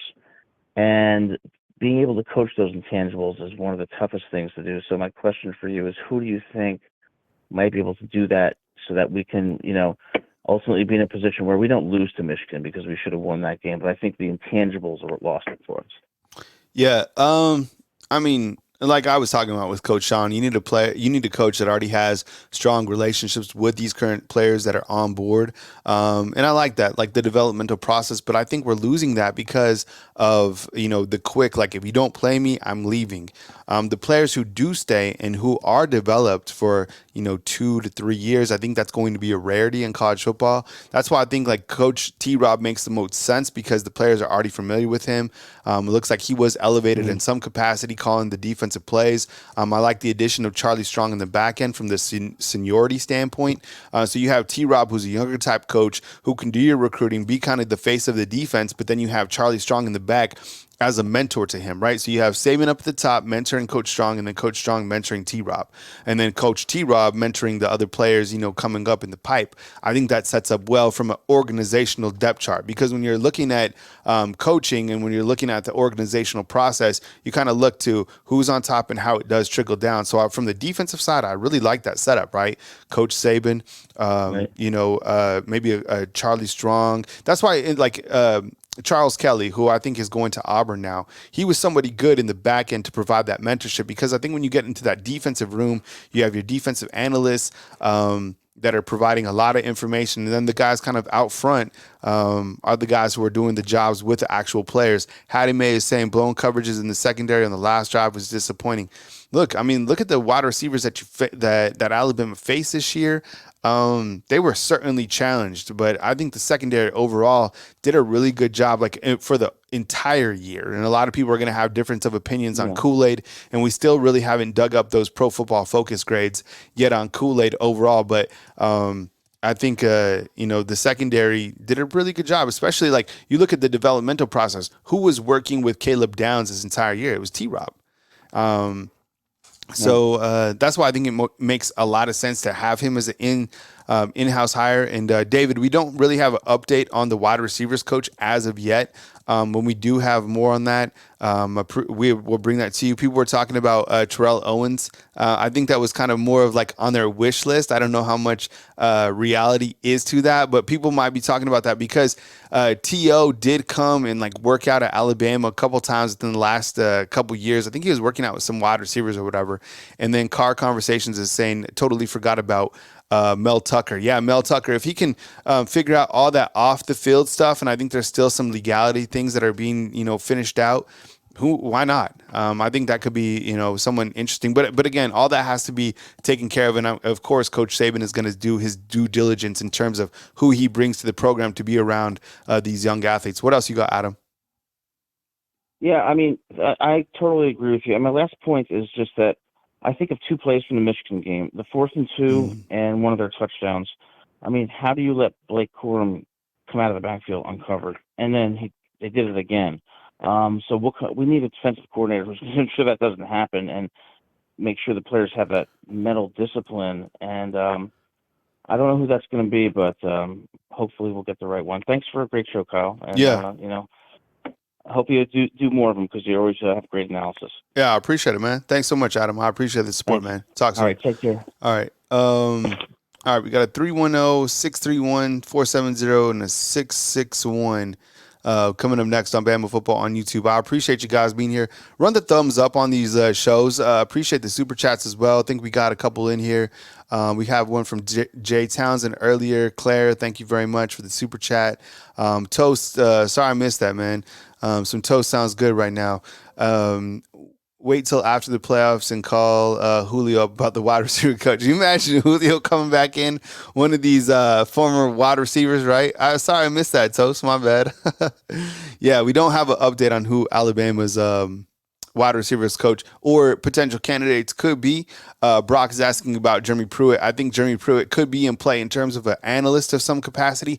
I don't know in terms of the overall DC. Looks like kind of the favorites right now are T-Rob and maybe Charlie Strong in some capacity. But, I think that sometimes, I kind of go back to Ellis Ponder, who is the operations director for the Alabama football team. This guy probably has one of the most stressful jobs. And I remember when they had Kobe Bryant come in to talk to the team, I'll always remember this. Ellis Ponder, they were talking about, man, like Coach Saban can get Kobe Bryant to come speak to the team. And he was like, Coach Saban's Rolodex is like all the names and numbers, is a lot bigger than everybody else's. So can you imagine kind of the depth, the reach that Coach Saban can do to bring somebody here for the DC? And I think the DC right now probably running about $2.2 million. I think that is probably like the highest paid defensive coordinator. So if you want to go a little bit higher than that, 2.4, 2.5, that's a lot of money. I think Tommy Reese, what is he making? 2.1. When in New Mexico did you enjoy the green chili sauce? Oh, when I was in New Mexico, did I enjoy the green chili sauce? Let me tell you, I am been back to, and I'm going to get to my next four callers, 310-631-470-661. Look, I don't get back to New Mexico that often, unfortunately, probably like once a year because the news never stops. I get on an airplane and they're like a coach changes or somebody's the backup quarterback or whatever. But I went back to New Mexico and I hit all my spots. I got the burritos and all my green chili. I do red chili in the morning and green chili in the evening time. But man, my stomach, I was in trouble. I haven't been there in a long time, so I was hurting. But it was really great to see my family and stuff like that. I feel energized and ready for 2024. 310, let's do it.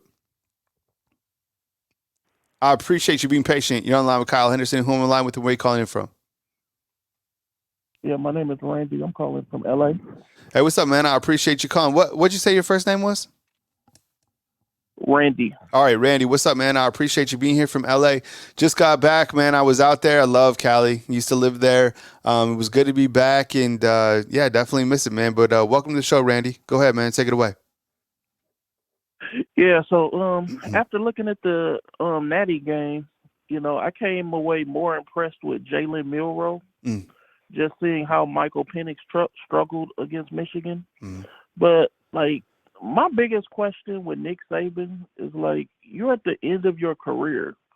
So do you really want to entrust, the twilight of your career with, Tommy Reese calling plays in these type of games? Because when I look back, the game planning going into that game, there were just no adjustments made.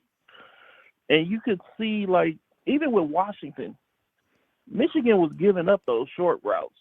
You could have taken advantage of that because they were just playing off coverage. They just were not going to give you the deep ball at all. And you look back on it, it's almost throwing away another national championship just because of who you chose to call plays. I hope he can improve. I saw some things that gives me hope that he can improve. But I just want to know, what do you think about that?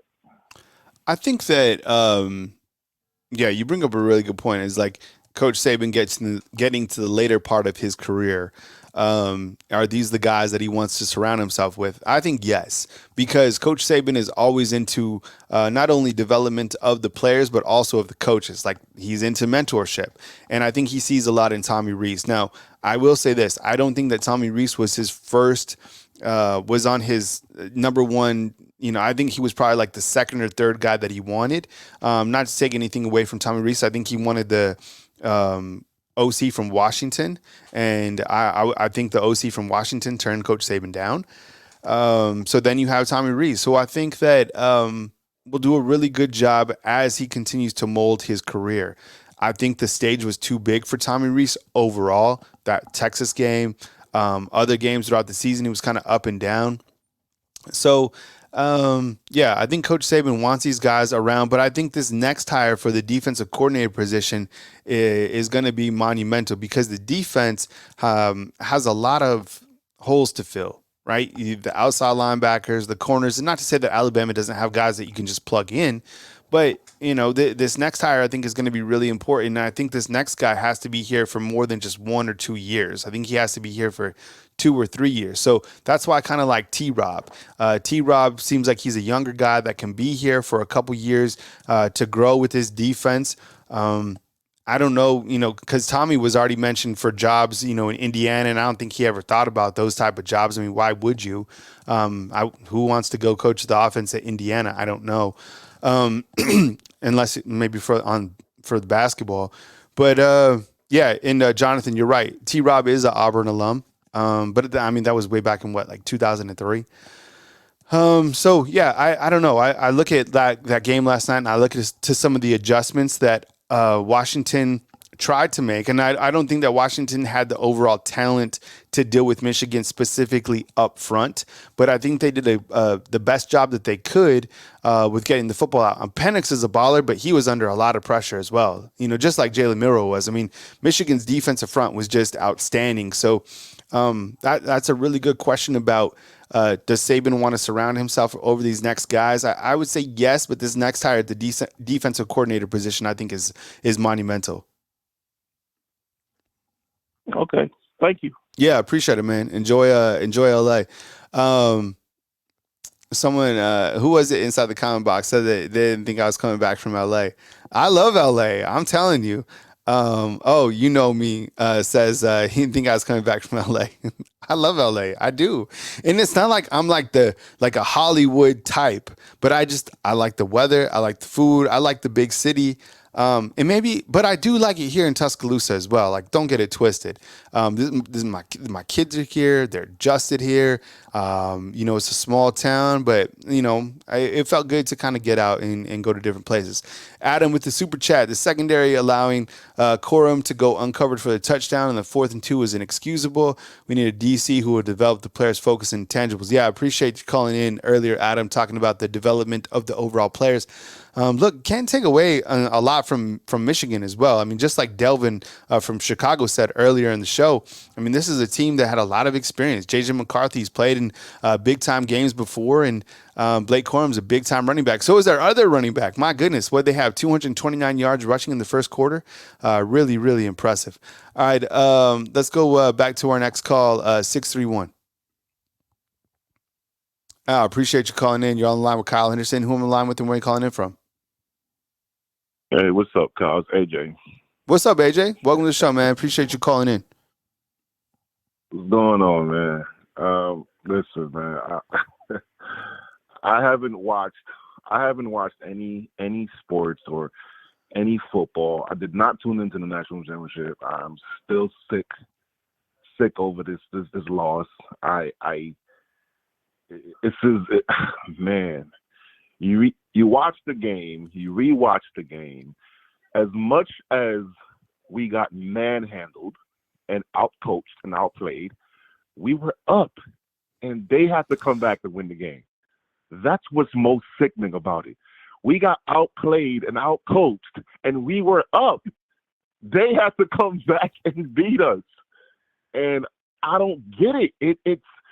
And I always say Alabama gives up big runs. Our thing is we stop them, and then a big 30, 40-yard run. It's. I said that in the chat before. I've been watching this team all season.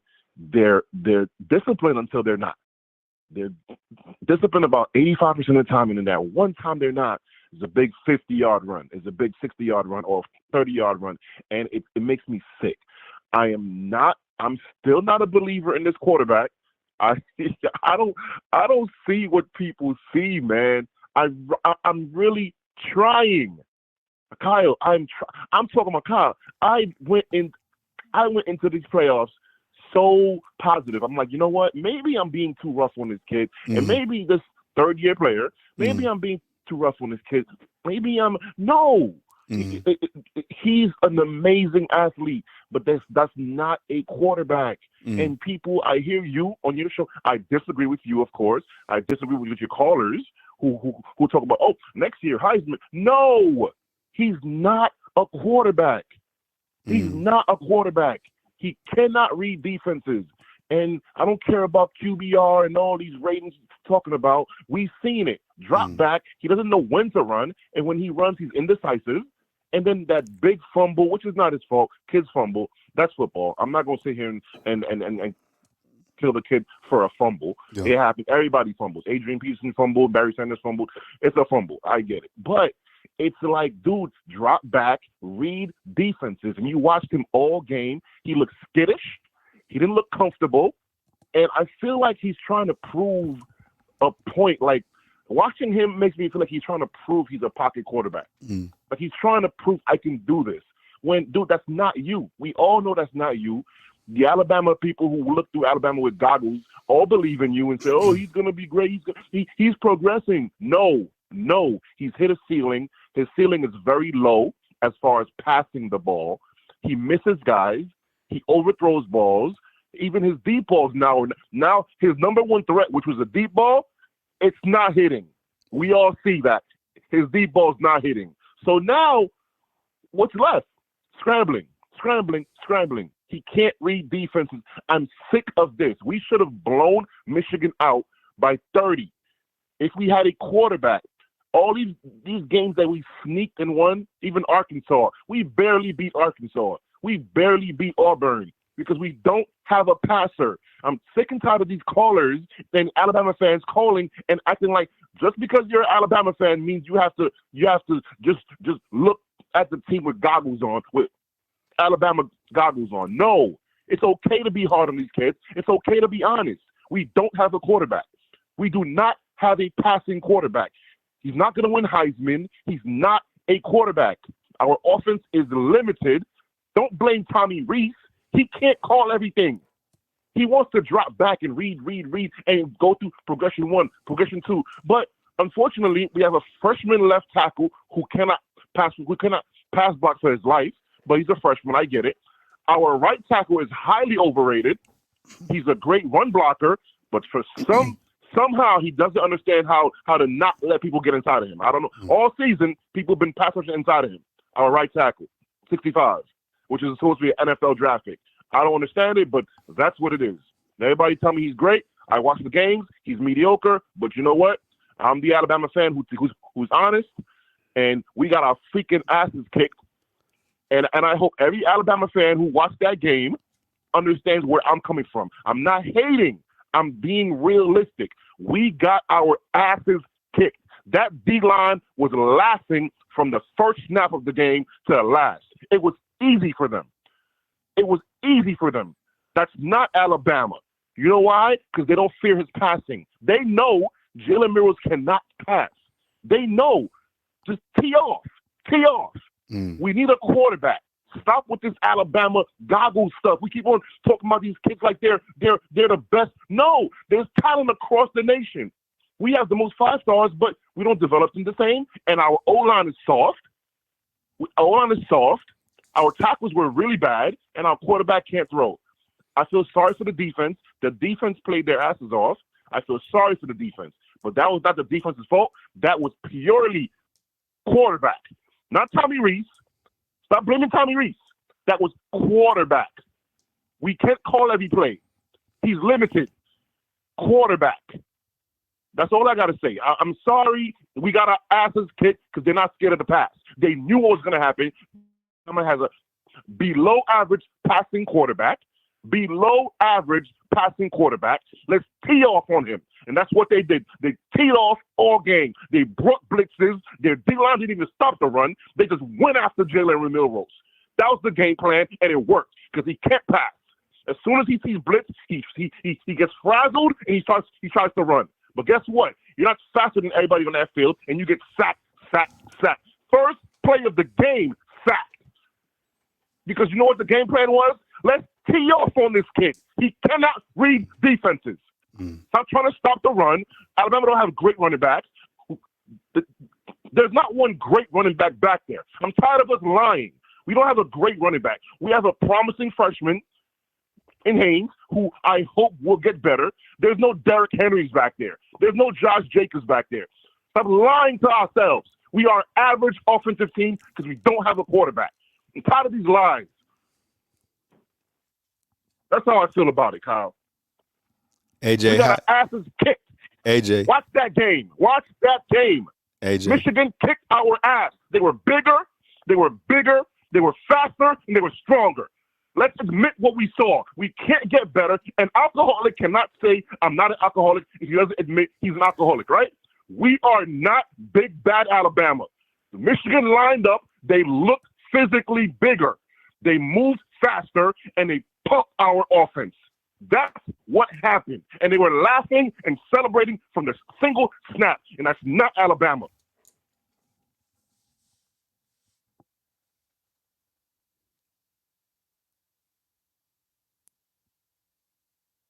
AJ? Yeah, I'm here, man. I'm sorry. I'm sorry, Kyle. I'm just sick of it, man. I'm sick of us lying to each other. We keep lying to each other. How long you been wanting to say that, man? That's been on your mind since the first, huh? Kyle, I'm emotional about this, man. I hate that we keep lying to each other, man. We're not big bad Alabama. We're not. We're not big bad the big bad boys in the playground anymore. We're not. And part of it is because we have no pass threat. We have, if Mac Jones was back there, Kyle, I put it on my life, the score would have been 54 Alabama, Michigan 21. With the amount of weapons we have back there, Tommy Reese is limited. He's nothing he can do. We have a running back playing quarterback. We have to admit this. Stop with the Jalen Milroe lies. It's a lie. He's not that good. Why am I the only one who sees this? Crazy. I feel like I'm in a mental ward where everyone sees one thing and I see the other. He's not good. I don't care what anybody says. He's not good. He's an athlete. He's fast as hell. He can break tackles. He cannot read defenses. He reads his first read and that's it. He scrambles. The game plan to beat Alabama, if anybody's listening, the game plan to beat Alabama, tee off on Jalen Milroe. Tee off on him. He's not going to pass the ball. He doesn't know where to go with the ball. He's going to get scared. Tee off on him. We see it all the time. Pass rush. Tee off. One linebacker spy, and the whole D-line, pass rush. We're done. AJ feels I'm like the only one in the whole planet. You know what's crazy is AJ. I think there's a lot of people who would agree with you, but AJ, you know what? Have you guys ever watched the Black Mirror episodes on Netflix? AJ feels like he's like in this Black Mirror episode, and he's the only one that can see it. Look, AJ, I think a lot of people would probably see a lot of your points. A lot of people would blame a lot of different components like the whole offense or the quarterback. Let me ask you this before I get to my next caller, AJ. How frustrated were you about the center position? And do you think that the offensive line and the poor play of Seth also contributed to Jalen Milroe? How did that make you feel? Well, Seth McLaughlin, I think that's his name, right? The kid who transferred to Ohio State. Yes. Listen, those snaps a good 6 or 7 of those snaps. Yes, they were. But those 6, 7 snaps did not make up the game, man. Listen, he's snapping that ball so fast because he knows what that D tackle, that one technique or that zero technique, he knows what they're doing. They're coming. They're not looking out for the run. They're not getting their fits and reading. No. Why? You know what's going to happen. Tee off. He's trying to get the snap off so he can block his man real quick because they're not reading the freaking gaps, man. He has the one technique. He knows he's outside the center. Tee off. If he's on the zero technique, just blast him back because he's trying to get that ball off. So it's our quarterback, man. I'm not blaming anyone else. I watched that game 3 times, Kyle. I watched that game 3 times. I'm sick to my stomach. I didn't even watch the national championship. I don't care about Michigan. I don't care who won. We know Alabama's better than Washington, and we know Alabama's better than Michigan. We watched Michigan outplay us and barely won. We know we're the best team in the country, but we don't have a quarterback. That's the only thing Alabama is missing, I swear to you. We have the receivers. We have the line, kind of the line, but the lines have to play a certain way because our quarterback can't read defenses. We have the backs. We have a D-line. We have bookend outside backers who can rush anyone. We have above-average corner play. We have above-average safety play. We have above-average linebacker play. You understand? We have that boy 96 or 98, 96. Oh, man, he's a beast. I'm excited about we have above-average defense. We have an above-average roster and good receivers. We have a below-average quarterback. That's why our season was what it was today. I'm sorry to all Alabama fans listen to this. You're going to tell me I'm hating or I'm a fake Alabama fan or I don't know what I'm talking about, like you've been doing all year. I have receipts. I don't know what I'm talking about. I'm just a New Yorker. I'm not even from New York, but I'm just a New Yorker. I don't know what I'm talking about. I'm a fake Alabama fan, and everything I said came to light. Below average quarterback cost us a natty. Stop with this nonsense. I hope he doesn't start next year. I hate the fact that he's probably going to start next year. I really think Ty Simpson should start, man. I really think a full camp, a full spring game, a full spring and a full camp with with Ty Simpson knowing, okay, I'm the man. This is my offense. You give that kid a full spring and a full camp. I'm telling you, watch 3,000-something yards passing, 30-something to 40-something touchdowns, and we win the natty. But if we go back to Jalen is going to be the same thing, scrambling for no reason, can't get to his second or third read, and we're going to be sitting up here, and I'm going to call you, Kyle, and you're going to sit here and tell me, well, AJ, look at his stats, his percentage, look at his rating. Meanwhile, it's like, what's a rating when we're scoring 20 points? Great rating, but we have 20 points against Arkansas. Yeah, thanks. Come on. We should be blowing these teams out with our talent, man. Ty Simpson, the kid from high school, Julian Sang, he looks tiny. I don't know what happened. I don't know if he works out. I don't know what's going on with him. He looks tiny as hell. I don't know if he's ready. His arm looks good, but he looks very, very, very small. I think Ty Simpson is ready.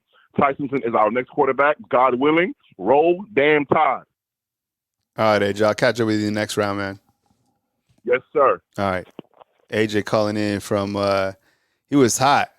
AJ calling in from New York. We got a 470-661, a 661 and 256.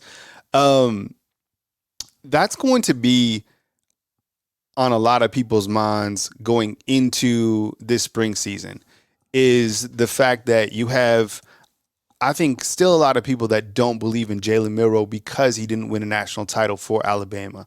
I think there's going to be people that side with AJ a lot more than. So I felt like during the season, there was almost a percentage where Jalen Milroe had probably won over like 70% of the fan base. And then I think because Alabama didn't win the title, and I think because Alabama regressed in the Rose Bowl, and I think these two added facts, and AJ did hit on this, and I agree with this, is the deep ball wasn't there in the SEC title game, and it wasn't there in the Rose Bowl. And I think a lot of that was because Georgia's secondary is really good. So is Michigan. Like they they did a really good job taking away the deep ball. And I think that Tommy Rees, along with Jalen Milroe, they didn't execute at the highest level in the Rose Bowl. I mean, there was some, let's call it what it was. I mean, there was some times where Jalen Milroe wasn't overly accurate in the SEC title game and in the Rose Bowl. But with that said, Jalen did put the team on his back in the SEC title game in that last drive and was able to put together a score, right? In the Rose Bowl, that 4th and 3, everybody's kind of pointing to different people. It was a team loss. The center has a lot to do with it. The offensive line was completely beat up. AJ was saying that Michigan bullied Alabama. They bullied everybody. What did Michigan finish out with on total defense? Was they number 1 in the country? Somebody else said that they were a really experienced team. But there was someone else in the comment box that said that some of Seth's snaps came in critical moments, like a bad snap at 4th and 3 against Michigan came at the worst time.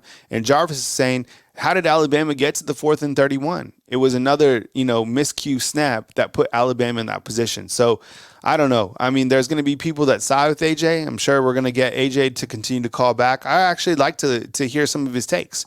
Certainly, emotional caller, passionate caller. Those are the type of callers that we want. We want to be able to hear everybody's different points of view. Because if it was just one-sided, it would be pretty boring. I mean, clearly things aren't going right. Otherwise, Alabama would have the national title and would be gearing up for another parade here. But they're not right. I mean, Alabama hasn't won a national title in 3 seasons. Yeah, spoiled fan base, absolutely. But something needs to change. Alabama needs to get back to the national title. They need to win that national title. And it's not all sunshine and roses. Trust me, the weather out here sucks. We should be getting ready for a parade. And last night we watched Michigan go 15-0. We go back to the phone lines, 470. Thank you very much for calling in. I appreciate you joining us today. You're on line with Kyle Henderson. Who am I on line with and where are you calling in from? What's up, Kyle? It's Chance from Georgia. Hey, what's up, Chance? I appreciate you calling in, man. Thank you very much, man. Welcome to the show. Absolutely, bro.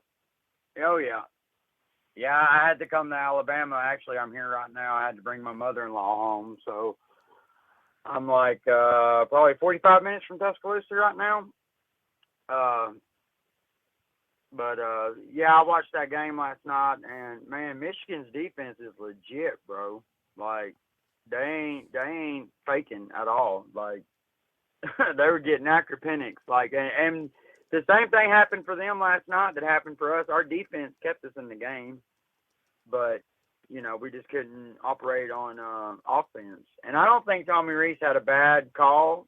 I think that, but he was always working from 3rd and 15, 3rd and 20, and we were always behind the sticks, no matter what we did. So you can't, you gotta be cautious in your game calling when you're behind the sticks that much in a game. You can't never stay ahead. You can't get all gidgety and dive into your bag. You gotta. It was bad though.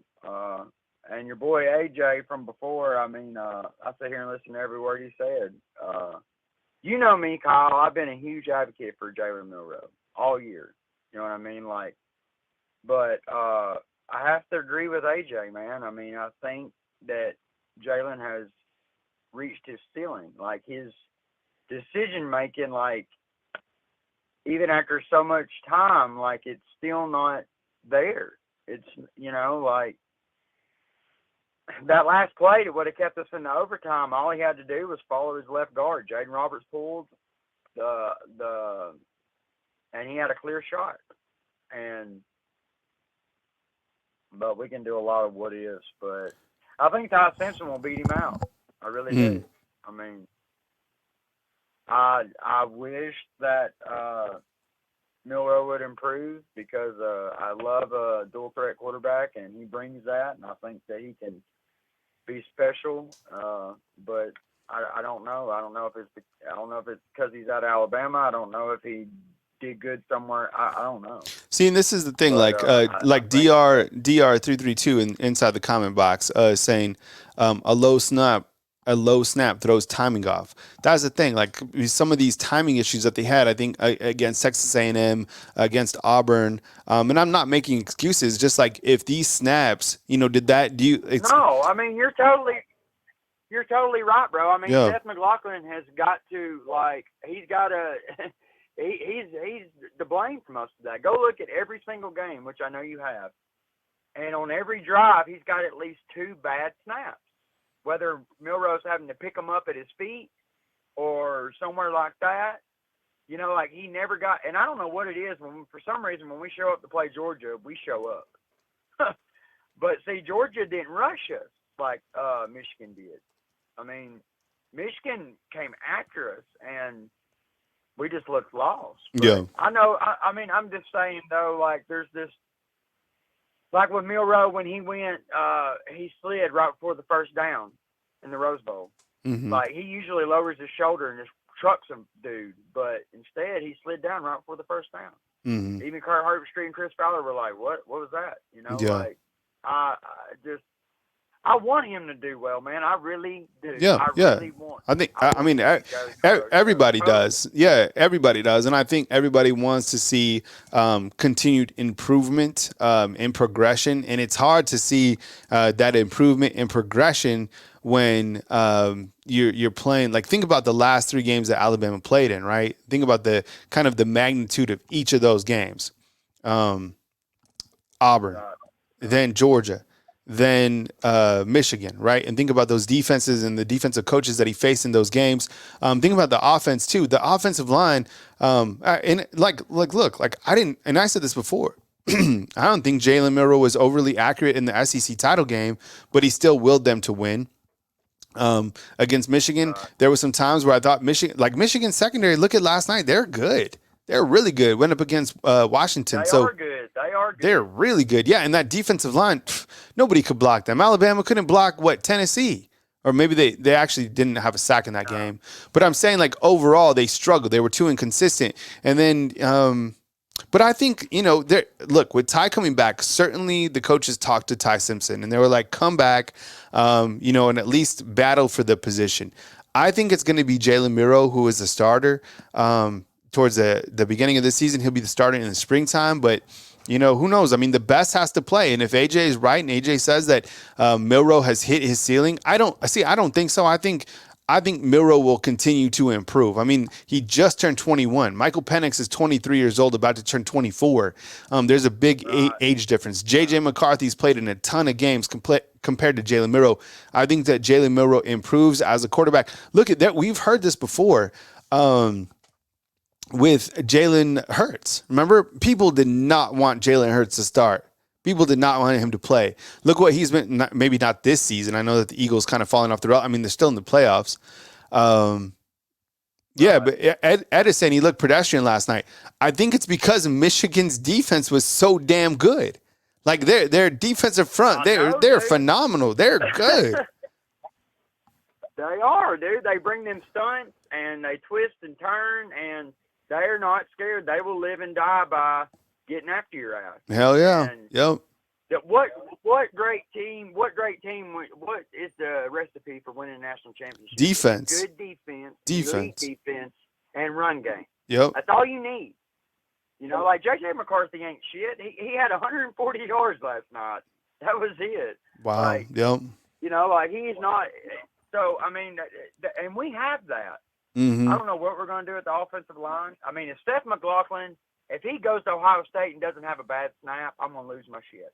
That just blows my mind. Oh my God, that is such that you're. But watch, he'll go to Ohio State and he won't have not one bad snap, not one. He will be like, a first rounder, first one took off the offensive line, for the draft or something next season, like. Oh my God. Can you imagine if he goes over there and he doesn't have one bad snap? People are going to lose their mind. They're going to lose it. He won't watch. Yeah, no. He'll be all good. It'll be all great. All right, Chance. I got to bounce to my next. I'm trying to wrap up my next couple callers, man. So call again next time, man. But I like your points and good catching up with you. Oh, yeah. All right. Rapping with you, man. Later. See you, Chance. Later. And do you imagine if Seth McLaughlin goes to Ohio State and he's just like the most incredible center, no bad snaps? People are going to be pissed. People are going to riot 100%. All right, we got a 661. Let's get it in. Hey, thanks for being patient. You're on line with Kyle Henderson. Who am I on line with and where are you calling in from? Hey, Cal, Quincy, Fort Worth. What's going on, brother? What's up, Quincy? I appreciate you, man. Thank you very much for joining me this morning, or kind of turning into 11 a.m. on this Central Time. But anyways, man, thanks for joining the show. Take it away, man. Yeah, this is probably before everybody's time because I'm in my mid-40s. But if I go back to AJ's call, I have to say, rack him. That guy, that guy's passion, dude, just incredible. And I have to agree with many of the things that he said. And you as the host, you shouldn't have to protect our feelings as Alabama fans. We just need to deal more in reality. I think some of the places where his emotions, spoke louder than what the actual reality might be is the responsibility of all the players to execute. Because I look at the offensive line, and we can go back, we can watch the game together. I coached football for a while, nothing worth bragging about. But when you have offensive linemen on a pass play that aren't taking care of their responsibilities, I mean, your inside gap is where it starts.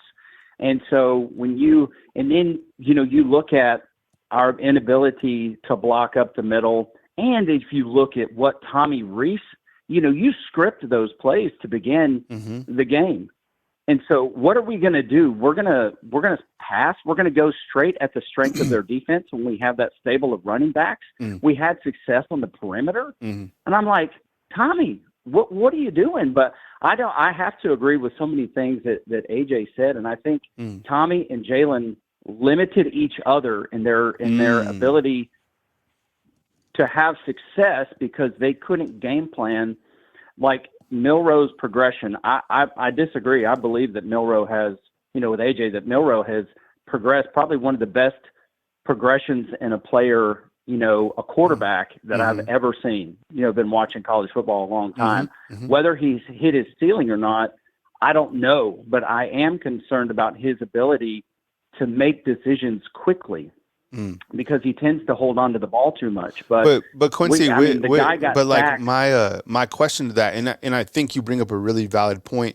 But my question to that was, how much of that was because they were just flying through the offensive line, like defenses, like whether that was, the Michigan specifically, right? Like how much of the pressure from Michigan, made Jalen, come up with sporadic plays or whatever.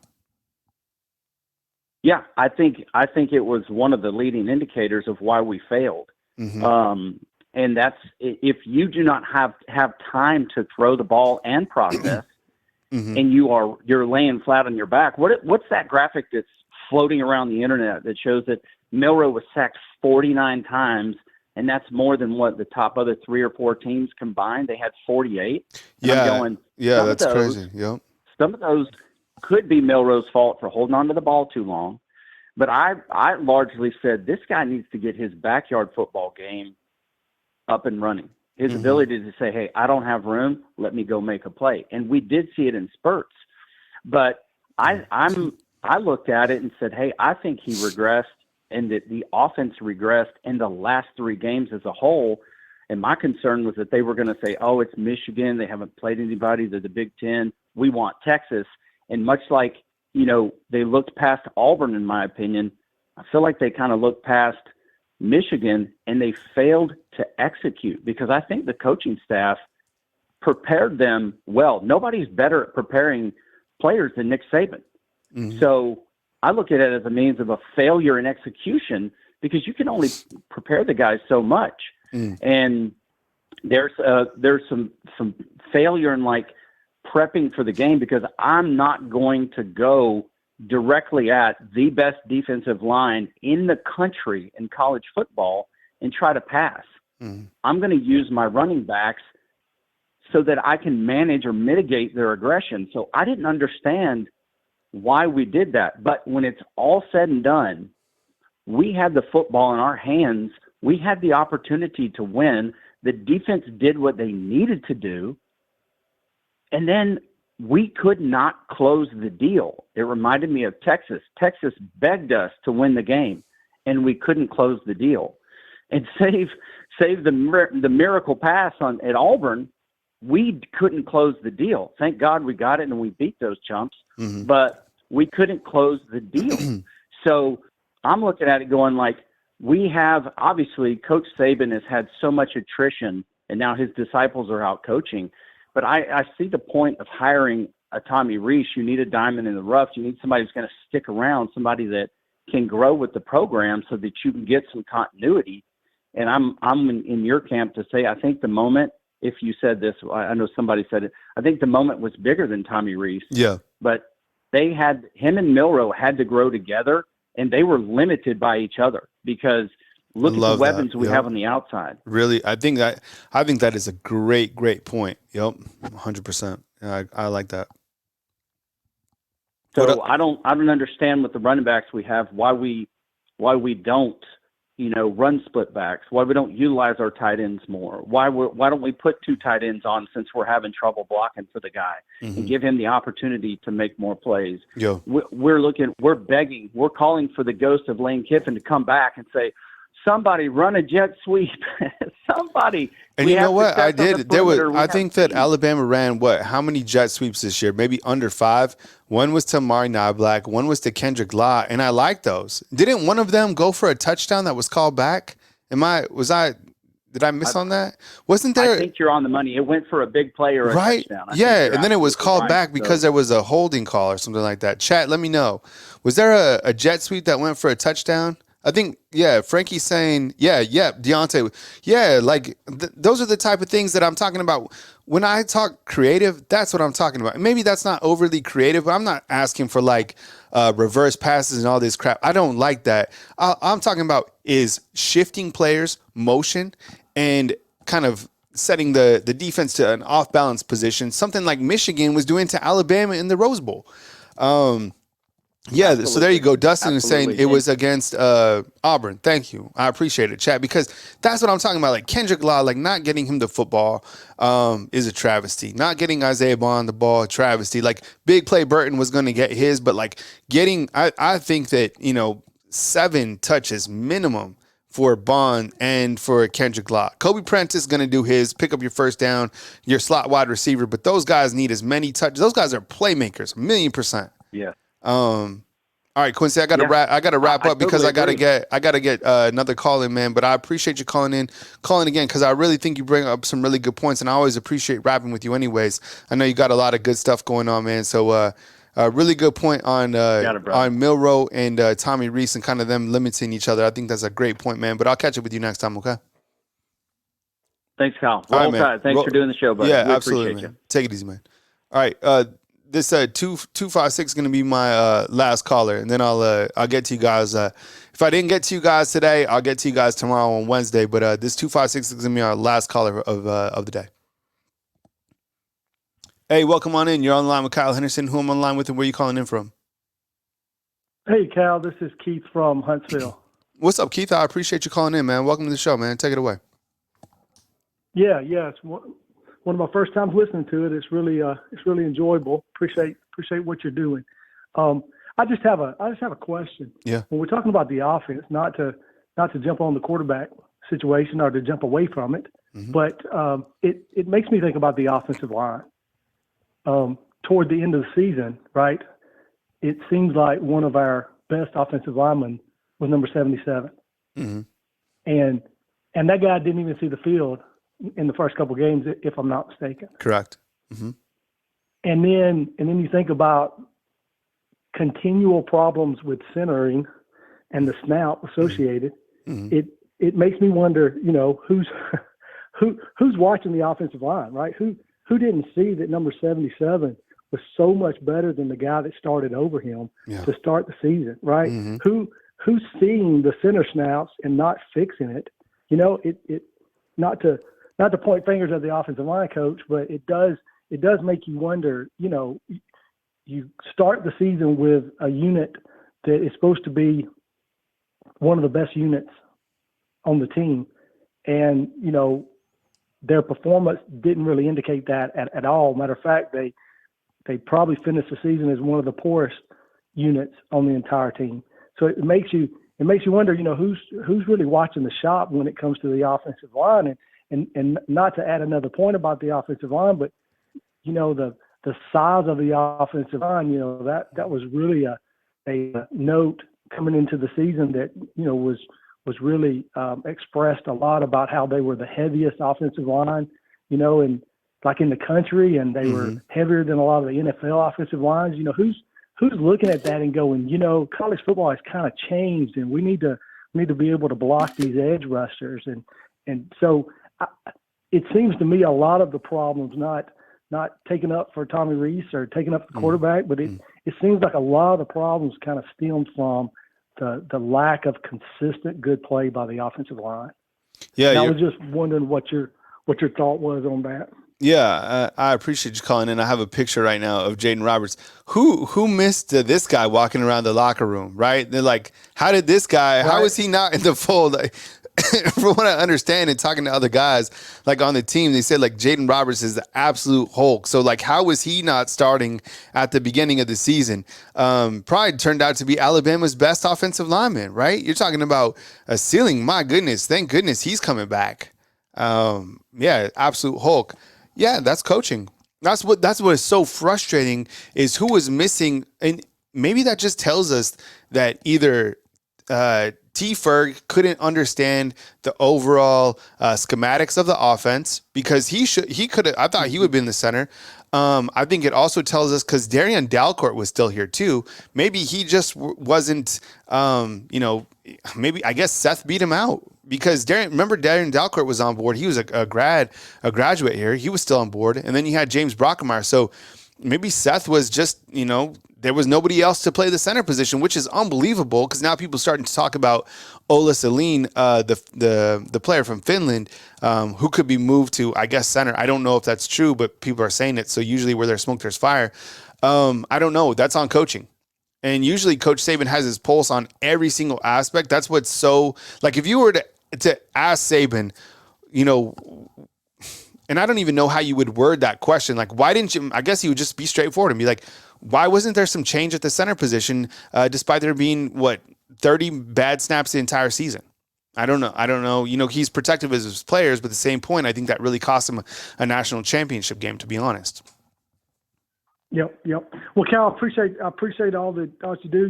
Your show, like I said, I'm kind of new to it. And, yeah. But really enjoy listening to your show, and keep up the good work, man. I'll jump off. Appreciate it, man. Thanks. See ya. All right. All right, fam. Yeah, there's a lot to dive into. This Seth thing is going to be something that we dive into. Jalen Miro is going to be something that we continue to dive into. The next defensive coordinator, that is what we're tracking. A lot of the transfer portal movements, guys coming in, guys going out. There's a lot to track as we continue to move and navigate through January. Kyle Henderson of Bama Football on YouTube. If you're new to the channel, hit the thumbs up. I really need you guys to hit the thumbs up. Like if you're on right now and you're about to break out, just literally hit the thumbs up on this video. It does a lot for me. So does the super chats, and you guys just subscribing to the content. So you guys are notified when there are live shows, when you guys are notified that there is, new videos, whatever it is right here on our YouTube channel. Yes, you're right. Eric Wolford is the offensive line coach here at the University of Alabama. I appreciate you guys. I think I'm a little bit under the weather, to be honest. I was kind of, all over the place. I've also been talking for 2 hours, so maybe that has something to do with it. But I'm good. I'm good for it. I'm built for it. And I'm built to be independent. The best thing about it is I do my own thing. Right? Like it's all on me. So I like that. I'm built for it. A lot of people aren't built for that. I am. Respect to those who are out there, doing their own thing, who are, working for themselves. That's me. So I appreciate you guys being here for 2 hours today, right here on Bama Football on YouTube. Hit the thumbs up. I appreciate you guys. I will be back tomorrow with another show talking Alabama football. Be notified. Hit the thumbs up and hit the bell so you guys are always notified when new videos drop. Remember last night, you could have got the news earlier when we broke the scoop about Kevin Steele retiring. So one more time, from beautiful Tuscaloosa, Alabama, Kyle Henderson and Bama Football on YouTube. Be good people, and I will catch up with you next time right here on Bama Football on YouTube.